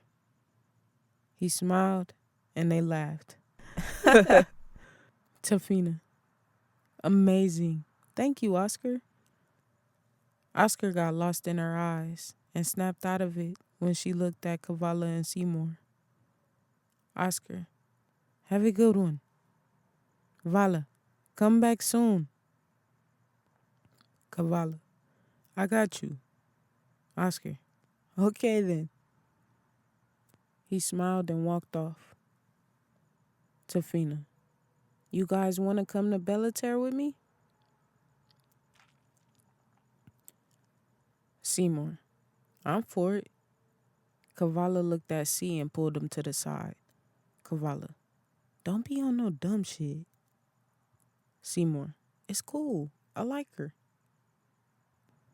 C didn't like anybody unless they benefited him. I don't know what's going on, but things aren't adding up to me. He just met my aunt, and he was talking about scams, being naive, and all that. And now he going suck her like a piece of candy for her. Psh, Kavala thought. Kavala. Okay, I'm watching you. Seymour. That's cool. Weird. I can't put my finger on it, but weird. Kavala thought. Kavala. I guess we're going. Tafina. You seem like you don't want to. I'm not forcing anything. Kavala. No. It's me. I'm tripping. Vermore. Ugh, finally some truth. So you're on her side, Kavala thought. Vermore. You're used to being that girl. Don't be selfish now. Your auntie is a true powerhouse. She is divinity past realms I can't even perceive. What does that even mean? Kavala responded. Vermore. Oh, you'll see, honey. In the meantime, be nice. Yeah, fine. Kavala responded. Vermore. It'll be good for you. I said fine. Vermore. Pipe it down, Pippi. Don't get mad at me 'cause you mad. Okay, sorry, fine. Vermore. We'll see what happens when you need me. Vermore? Vermore! Damn, I didn't mean to make him go. I be playing too much. Vermore! She called out, yet the voice was silent. Damn. Vermore. Don't worry, girl. I would never leave you. Aw. Vermore. Now enjoy this like Mama Luma said. You right. Tafina. Okay then. Y'all want to ride with me or follow me? Kavala. We'll follow you, if that's okay. No one had noticed any skin burns or effects from the sun in Tafina's presence. That's because everyone who came around her untensed their pressure in their bodies. No one knew about Kavala's skin not burning either. No one knew about Kavala's skin not burning either. Kavala barely paid attention to it. She just moved freely. People in the pinkish division couldn't take being in the sun.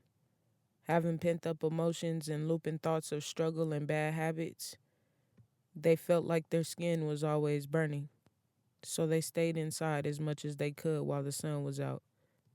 People would lose their minds thinking it was the sun burning them, when it was their own cells burning within. Tafina. Okay, let's go, she said with excitement. They got in the car and followed Tafina. Seymour. She seems real nice. And she drives a Mercedes. Kavala looked at Seymour. Kavala. You were just talking to me about being naive. Seymour. Well, I think she's cool. You can't trust nobody out here, man. Kavala. True. But I told you it was good. Seymour. You gotta see to know for yourself sometimes. Kavala. Yeah. Seymour. We still gotta see what everything is about. But she a good lady from what I see. I can't explain what it is, but she good with me. Kavala. Okay then. She been good with me. Kavala's thoughts. Seymour was acting. I told him she was good, and he didn't believe me. Now all of a sudden he cool. Whatever. They drove about 45 minutes to Belletare County and pulled up to homes 3 times their size. Kavala's thoughts. What the fuck? I never seen nothing like this. There was a huge gate to get in, and there were 2 streets on the right and left. Both streets had 2 houses each, and then there was one in the middle. We went toward that one. Each street had a house, and a huge amount of space in between. There were trees that looked like pineapples, and so much greenery and flowers. I was in awe and at peace all in one, and I've never felt this feeling before. It made me laugh instantly. Seymour looked my way and cracked a smile.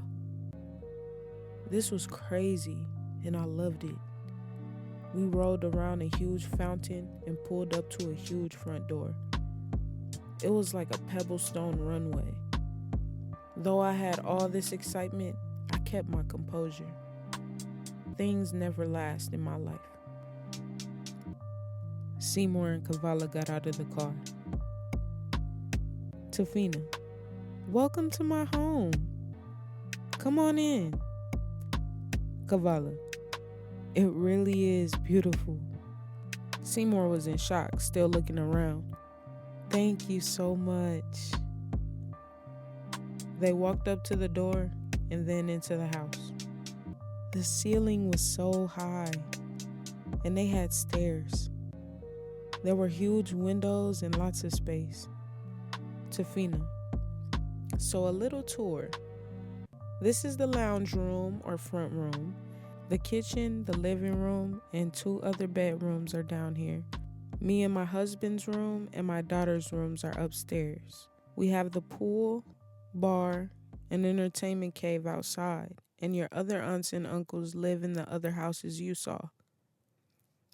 Wow. This is a lot to take in. From no family at all to a new piece being revealed, I started to feel a little bit out of place and a little uncomfortable. Tafina. What's wrong, Kava? Why does she always know when something is wrong? Ugh. Kavala. Nothing. Can I have some water, please? Tafina.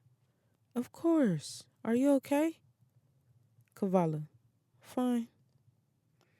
I admit, I was a bit irritated. Why didn't my dad ever visit me or my mom, take care of us, want to know anything about us? And all of a sudden, his sister gets my number out of thin air. Maybe something isn't right. Tafina. Okay. Did you want some water too? Seymour. Please. When she walked out, I quickly chatted with C. Kavala. Yo, this is mad weird. Seymour. Don't get skeptical now, miss. I felt that old time feeling. She scolded Seymour with her eyes. Kavala. Okay, whatever, petty pants. How'd she get my number? Seymour. You asking the wrong person. He was right, Kavala thought. Tafina. Okay, 2 waters. Seymour. What kind of water is this? Tafina. Fresh well water from the garden. Garden? Damn. That's my dream. To have a garden I can sit in and not have to worry about anything. Who am I kidding? Things like this only happen in fairy tales. Vermore. But what if they don't? Kavala's mind went quiet on her thoughts a moment to digest that question. She didn't know, but she knows very well how she feels. She just never truly actionized it. Kavala, Aunt Tafina, how did you get my number? Tafina, it's funny how things work. Your Uncle Darrell can't stay out of Kill Switch, and he knows some guy, Spencer. He goes out there and does whatever he does. He said he saw someone that looked familiar. He said, there was a girl that looks like the girl in all your pictures. I got up in shock to show him the pictures, and he say, yup, that's her. I did ask him to get your number because I was excited. I have to be honest and say I didn't expect for you to welcome me at all. I was expecting you to hang up, or even worse, getting called out of my name. But I'm glad you did. God heard my prayer.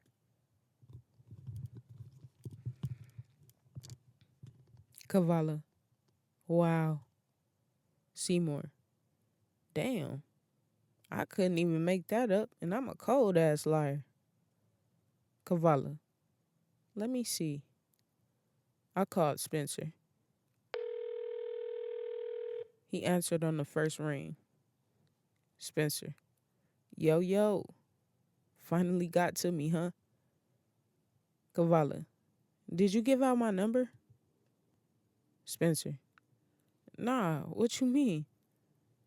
Kavala. So you didn't give my number to anybody? Spencer. Huh? What you saying? Why you asking me that? Kavala. Did you give my number out, Spencer? She damn near yelled through the phone, responding with sternness. Spencer. Yeah, but it wasn't no shit. They said they were family to you, and I want...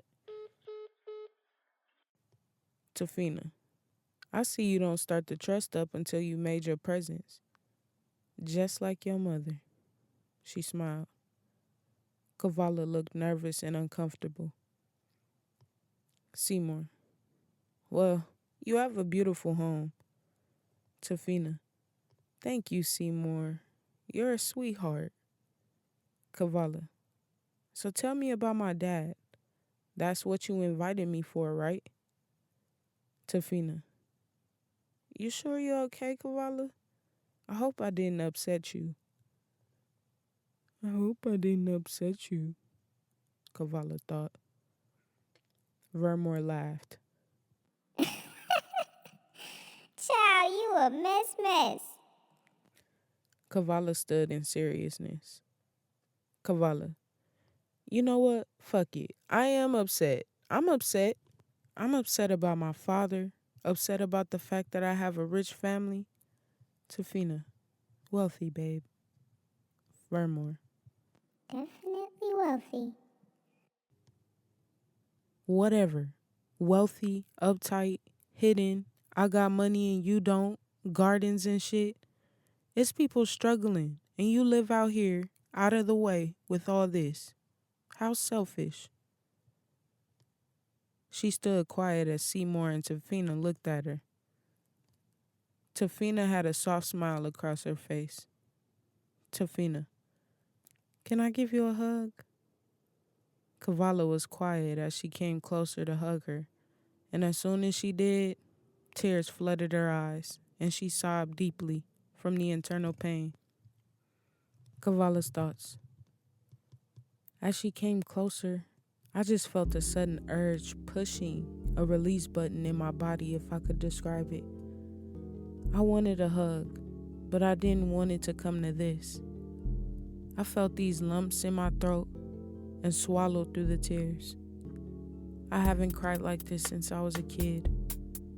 I feel like I needed that. Tafina comforted her, wiping her tears and rocking her with a bear hug hold to ease her. Job well done. Tafina is a healer along with her sisters Jamila and Shaw. Their culture on the bright side is rich. Everybody has their own ways about themselves and lives simply. There are communities in each corner, and once a month, they all meet in King's Well, where there is only recreation, leisure, shops, and local events. No one lives there. It's just the city's meeting spot, where everyone from each borough can meet. The city isn't big on electronics, and everything is natural. You can see the balance in the city. It's hard to ignore. The women and men are so beautiful inside, they show up that way on the outside. It holds a very different vibe than Kill Switch. There's a population of around 50,000, and there is no murder rate, no crime, and no schemy scammy games being played. It seems like a fairy tale land, yet it's actually a real place. A lot of low vibrational individuals would never choose to come here. Kavala. Wow. Seymour. Damn, you good, sis? She shook her head yes as she wrapped her arms around Tafina. Tafina, I'm here now. You know your dad talked about you all the time? Kavala. Really? Seymour sat down and finally got comfortable. Tafina. Yeah. He would say things like, I know that me leaving was the best thing for her, Feeny. She's my whole world, and I just let her go. He used to cry to me for hours, and I would do the same thing with him, rock him and comfort him. He couldn't stay away from Kill Switch either, though. Darrell gets that from him. He would say, I be in the switch getting money, man, but would ask me for a couple dollars. And every time he asked, I gave without hesitation. Kavala. So you lived here your whole life? Tafina. No. We're from Kill Switch. At least the oldest of us are. Me and your dad. We're from Kill Switch. But me and my other brothers and sisters, we built this villa and got out of Kill Switch for good. Tafina. Your dad is the oldest. I'm second. Then it's Shaw, Casey, then Jamila. I mean Jamila, then Casey. And then second for the boys is Kazim, then Fontel, then Darrell, and Corton's the baby. Shaw, Fontel, and Corton don't have any kids. Seymour. So y'all got a big family. Tafina. Most definitely. We do everything together too. This sounds too good to be true, man. I pinched myself. Ow. Okay, this is real. But what if it's temporary? I said, what if it's temporary?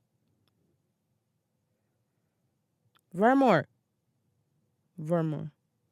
Huh? Oh, huh? Kavala. Are you listening? Vermore. Nah, girl. What'd you say? Kavala. What if it's temporary? Vermore. What? Ugh. The situation with my aunt. I didn't know you sleep. She squinted her eyes. Vermore. I'm not used to you calling me child. And so what if it's temporary? At least you got to experience it. Whoa. That one just shot through me like a blaze of fire. I sat with it. Vermore. I'm gonna go. Call me when you need me. What a wisdom wizard. I'm honored, Kavala thought. Vermore. Mm-hmm. You're welcome. Kavala. So, what's the real reason you brought us over here? Tafina could sense Kavala's irritation and concern about their way of living. She could feel her uncomfort to the newness. Tafina. I want you to know that this is your second home, and you can come here whenever you want. Really? Kavala thought. Kavala. Maybe. I don't know. Seymour. This will actually be a good move for you, given your situation, he said sarcastically. I thought about that a sec, Kavala thought. Tafina. What situation? Seymour looked at Kavala. Kavala. It's nothing. Seymour's eyes widened at her. Seymour. She needs help. Kavala's eyes widened at him. Tafina. Okay, what's going on? Kavala. I don't want to talk about it. Tafina. Look, Vala. I know this is all new to you, and it's going to take a lot of getting used to, but you're going to have to trust me. Kavala. I don't have to do anything. Seymour. Why you being like this? This your family. Kavala. I don't know that for sure. I was genuinely confused. What I'm feeling is not easy to explain. I just feel like I don't belong here. Kavala was experiencing the newness of something she had never felt. Love. She cringed at the thought, feeling anxious and moody. She just needed time to take it all in and come into it her own way. Tafina. Okay. I'll give you time. I know this is all new, like I said, and that's okay. I have moments like these too. Yeah, right, Kavala thought. Kavala. Mm-hmm. The silence went awkward. Then Casey and Jamila walked in. They are both awingly beautiful and glistening. They both hung out with each other the most, always together. They looked surprised at their guests. Tafina. Hey, babies. They walked over, and when they clearly saw Kavala, they got happy. Jamila. Oh, niece, hi. Kavala. Hi. Casey. She don't even know us like that. We can't be all up on her. What's your name? Kavala. Nice to meet you. I'm Auntie Casey. Kavala. Nice to meet you too. Tafina. Casey. Tell her we family and we got her back. Casey. You just did. What? She don't believe you? Tafina. You know she don't. Casey. Let her be then. She'll come around when she wants, when she's ready. They talked about me like I wasn't even there. It was just something familiar about Casey, though. Her, like, talk and walk. I looked over to see, and he couldn't take his eyes off either of them. Kavala. Thank you, Casey. I'm just uncomfortable because I've never been in a place like this before. Casey. Oh, but you deserve it, girl. This is your bloodline, too. Kavala. I don't know that for sure. No disrespect. Casey. None taken. She took a bite of watermelon. Did you show her the stuff, Fina? Tafina. You know what? That didn't even cross my mind. Casey. You thought she was going to accept us without proof? Ooh, girl. She's from KSC. She grew up there. Why would she go for just anything? Exactly. Thank you, Kavala thought. Tafina. I didn't even put that into perspective. I'm so done with that place. I'm never going back. Casey. Well, that's fine. Let's just show her how rooted she is. That's the only way to welcome her. I like Auntie Casey. I could see myself hanging out with her. Tafina got up and went to get the stuff, and Seymour, still in awe, was sitting there trying not to stare so hard. Casey, what's your name? She pointed at Seymour. I'm Seymour. Jamila. Seymour, you from KC? Seymour, you from KSC too? Seymour. Yeah. Y'all be down there sometimes? Casey. Sometimes. Seymour. I own a rooftop club and bar over there. Y'all should definitely roll through. Casey.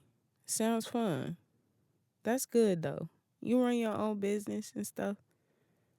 Seymour. Yup. I can't help it.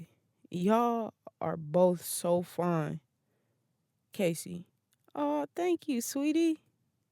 The lady smiled. Seymour. Either of you got men? They looked at each other and laughed.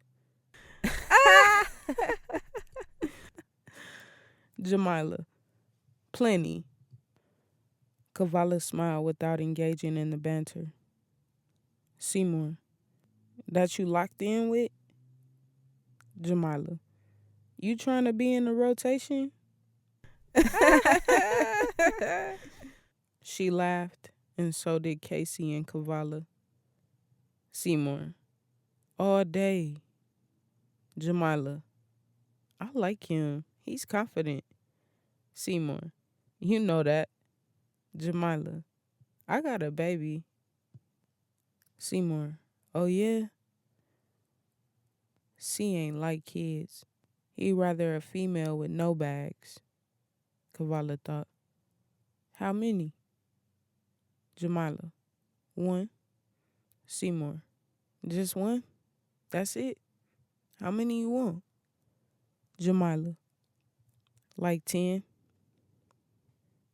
Everybody's eyes widened except Casey's. She had already known. Seymour. Shit, I want the same amount. Jamila. Well, that's good. A lot of kids means a lot of love. C was acting, and I was shocked, Kavala thought. When Tafina returned, she had a box of things with her. At the same time, Kazim walked in with the kids. Macian and Marcel are twins, Kazim's kids. Vladia, Amat, and Zanila are Tafina's kids, and Kelson and Kelsey are Casey's twins. They are all so adorable and interesting in their own ways. Macian and Marcel are the oldest, and Kelson and Kelsey are the babies. They are all between ages 7 and 15. Kazim. Oh, we got guests. What's going on with y'all? I'm Kazim.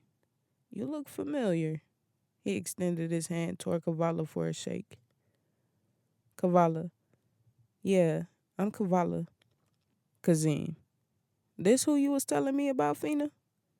Tafina. Yeah, Darrell found her. Kazim. Man, your dad was my best friend. The day he died, he was supposed to come see me. Kavala. Wow. Kazim. Yeah, things happen for a reason. Tafina. Well, let's look here. She pulled out some things from the box. Kavala's dad's baby pictures and some pictures of him and her mom. She smiled slightly, remembering seeing her mom a lot, then not at all. Her smile faded. She was brought back to life when she saw her baby pictures, her birth certificate, and a bracelet he'd planned to give to her. Tafina. Your dad wanted to see you. There was another guy your mom was seeing. I forget his name. Kavala. Sinatra. Tafina. Oh my goodness. Yes, that's his name. You've met him? Kavala. Plenty of times. In fact, Kavala hated Sinatra. He tried to touch her in ill ways and her mother wouldn't bother listening to her. She was sprung about saying, he's still the biggest crim in KSC. You could catch him on 131st, Donshire Lane. Still on BT. Still running the Dons.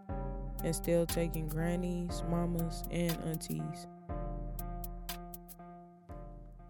Tafina. Have you talked to him? Kavala. No, and I don't have a desire to. A text hit Kavala's phone. Prince. Text me or call me soon. I don't know why you been dodging me. Kavala read the message and put her phone away. Kelsey. Hi, I'm Kelsey. Kavala. You're beautiful. Kelsey. Thank you. I know. She smiled and sat next to her. Kelsey. Excuse her. I'm Kelsey. Kavala. Good to meet you. Kavala met everyone, and they all sat around each other talking about old memories and laughing. This experience will open up Kavala a little bit more to the idea of living with her new family. From completely alone to complete love.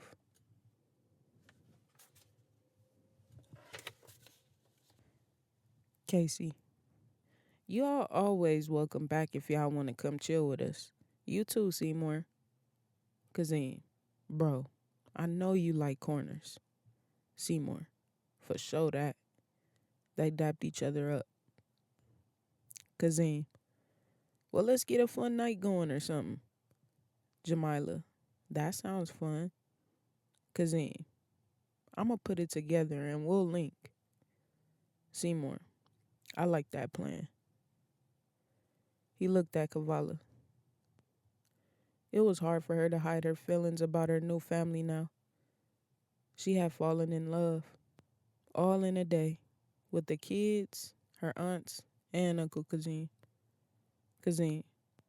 Vala. That sound good to you? Kavala snapped out of it. Kavala. I'd love to. Seymour. Well, we'll see y'all later. Kelsey. Aw, why y'all leaving? Kavala. I got a home. Well, not a home. But I have to go back to my side of town. Kelsey. You can have a home here too. Kavala. I know. And I want to. Kelsey. So why are you leaving? Kavala. I'll be back. Kelsey. Really? Kavala. Yes. Kelsey. Promise pinkies. She stuck hers out for Kavala to return the favor.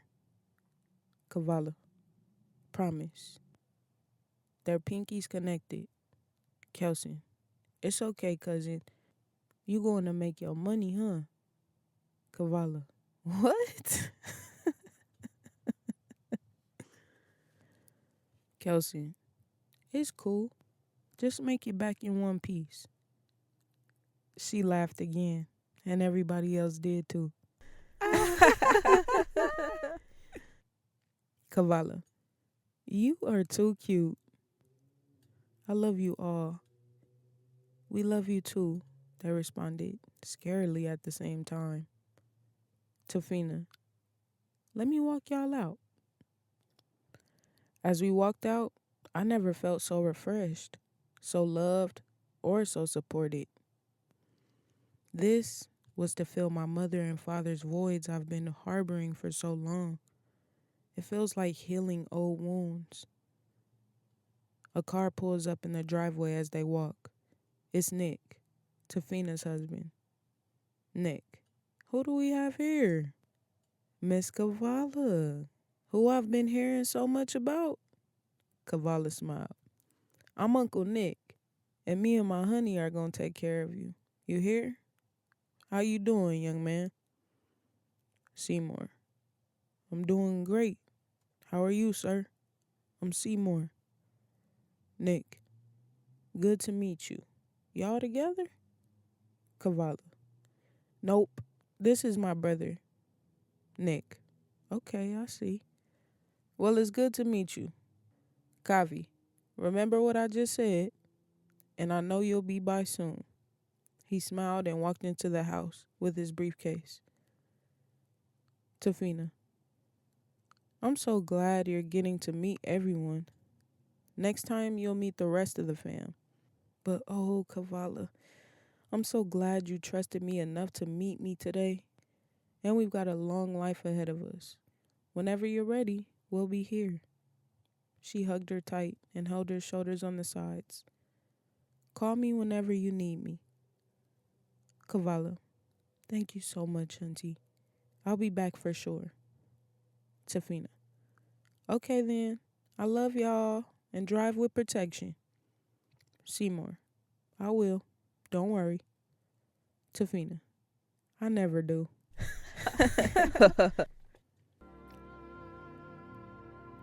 Kavala felt something rare. She shifted in a couple hours. She felt like even more of herself. She looked out the window as they rolled back in silence, smiling at the whole thing. She was also in awe of the lights. There were hues of light color popping from the sky. Pinks, purples, blues, yellows. The sight was only outside the haze of the city. Kill Switch's environment is deadly. Not only are the people always angry, trying to kill or rob something, and put on smiling faces like everything's alright, the streets are often dirty. The food is mediocre, and the transportation is old and outdated. The society as a whole clings to what they have, never knowing stability, compassion, or joy. They fear things may be taken, so they guard it to the max, paranoid and stressed. They doubt great things happening for them, so they steal the joy they see in others. They worry consistently about things that never may happen. It's a tragedy in motion. Kavala lights up every room, every day, and every face. She's a big reason why the city has hope in the eyes of those that she knows. Seymour, so what you think? She looked his way. Kavala, I feel like this peace. Seymour, you really think you might go back? She paused for a minute, then sighed. I don't know yet, she said. Seymour, you aren't seriously considering that type of life, are you? Kavala, I would love a life like that. I've been trying to make a move for a minute now. Seymour went quiet. Seymour, so you really considering that? Kavala, yes. What's wrong with that? I thought you liked it there too. Seymour, I was putting on a show, just like you were. But that wasn't a show. Everything I felt and saw was real. What's up with him? Kavala, it wasn't a show, see? I ain't felt love like that in a minute, and it might be good for me. Seymour, it's not a good idea. They gonna play you. Kavala, why would you say that? Seymour, 'cause it's true. Kavala, how would you know? Seymour, they got all that fly shit. Why would they want to give it to you? Kavala went quiet. She knew he was wrong, yet the thoughts brazed her mind. Why out of nowhere you get a call from a woman you don't even know, claiming to be your father's sister, and they stupid money rich? They got the wrong girl. Kavala, what about my baby pictures? Those were real. Seymour, those pictures could have been lost and found anywhere. They ain't even really look like you, if you ask me. Kavala went quiet again. This went against Mama Luma. It went against what she thought and what she felt. She was confused now. They quietly drove and got back to C's spot. You could tell Kavala was uneasy and didn't want to be bothered. She just went to the room she slept in and went into thought. What if C's right? What if all this is a facade and it goes to shit? I'll be homeless in a foreign place, and that is not what I'm trying to see about. But everything went so well at Aunt Tafina's. I still have a lot more family to meet, and she smiled. I don't know why. I just feel so happy all of a sudden. What if it isn't real though? What if they do have the wrong girl? Vermore? Her voice lightly shook. Vermore. Yes, darling. Kavala. What do I do? Vermore. I can't tell you what to do or where to go, mamacita. But what I can tell you is to follow your heart. My heart longs for that feeling I felt with my family. Vermore. Then follow that feeling until you choose something else. What if she's right about all that stuff about me being the wrong girl and all of that? Vermore. Honey, do you believe that? Kavala paused for a second. No. Vermore. Not even a little bit. Now you're doing so good, and I'm so proud of you. Kavala shed a few happy tears. Ugh, I feel so full. Vermore. That's because you aren't resistant to accepting love. Endure that feeling. Recapture these moments as often for as long as you can, and watch how much progression you get. Kavala. I'm gonna go. And I'm not gonna look back. Vermore. Okay then, go ahead, girl. Kavala. Thanks for all your help, V. Vermore. You know it. Go get a plate from Oscar's tomorrow. Kavala. Why? Vermore.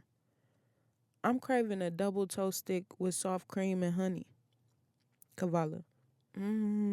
That sounds so good though. I don't know. Maybe. Vermore. Okay. I lay there looking through the skylight at the star-filled sky until my eyes closed and I drifted to sleep. Voice. Kavala. Kavala. It whispered softly and then at normal volume. Kavala. Kavala. Kavala. Voice. Come here, Kavala. The voice grabbed her up, holding her tight, kissing from her ear down to her neck from behind. Voice. I love you. Kavala. Kavala woke up out of her sleep wet. Damn. That was powerful. Who is this I keep hearing in my dream? He sounds so sexy. And the way he was killing me softly with his touch has me like, woo. I don't even know what I'm saying. But damn, I need that. He has me like this and I've never even met him.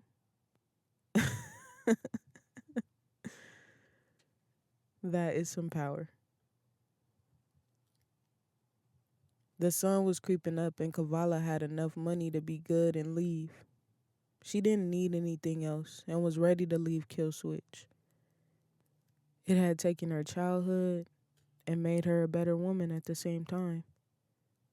She got up to do her business, her face and her care. Something was very different about her. She always stood out, but this time she knew it. And she walked like it, talked like it, and stayed like it. Time was passing. She went over to Oscar's to grab a plate. Oscar. Voila. How are you? Kavala. I'm good, actually. Oscar. How'd your aunt like the food? Kavala. She loved it. He smiled great. Kavala. I'm gonna be moving to Bellater. Oscar. What? With who? Kavala. My aunt. Oscar. Damn. So she's balling full court like that, huh? Kavala. Yup. He smiled big, and so did she. Oscar. You go be great, Vala. You know the switch has never been for you. You're always smarter. Kavala. Thanks, Oscar. Oscar. No problem. And you can visit me anytime. Kavala. You know I will. Oscar. Good. I got you a plate, hot and ready, fresh. Kavala. Let me get them whipsticks. Oscar. I'll get some fresh for you right now. He went to the back, and a muscular toned, curly ponytail haired, mysterious show stopping figure comes up into the restaurant. He caught the attention of the women in the room except Vala's. At least she tried. She glimpsed once or twice as he stood at the front counter waiting. He is too pretty. Look at all these women in here checking him out like he's something. He is, don't get me wrong, but he probably has a whole season of women waiting to be played. He does carry himself like a gentleman. I can't put my finger on him. Oscar brought out the whipsticks. Oscar. Enjoy. How can I help you, sir? Voice. Yeah, let me get As he ordered, Kavala stopped everything for a second. That voice sounds familiar. It was written all over her face as she tried to piece it together. Voice. Thank you, he said, finishing up his order. That's him. Oh my goodness, that's him. What do I do? It was the voice of her dreams. The man to the voice, and the voice to the man. She was in a trance. She wanted to say something, but didn't know if she should.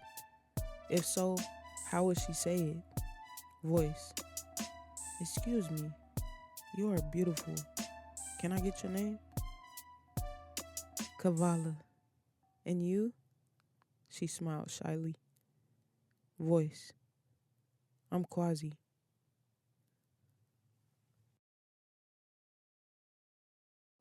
I love y'all. We will be back soon. So stay tuned. It's real. Love. Fours only, baby.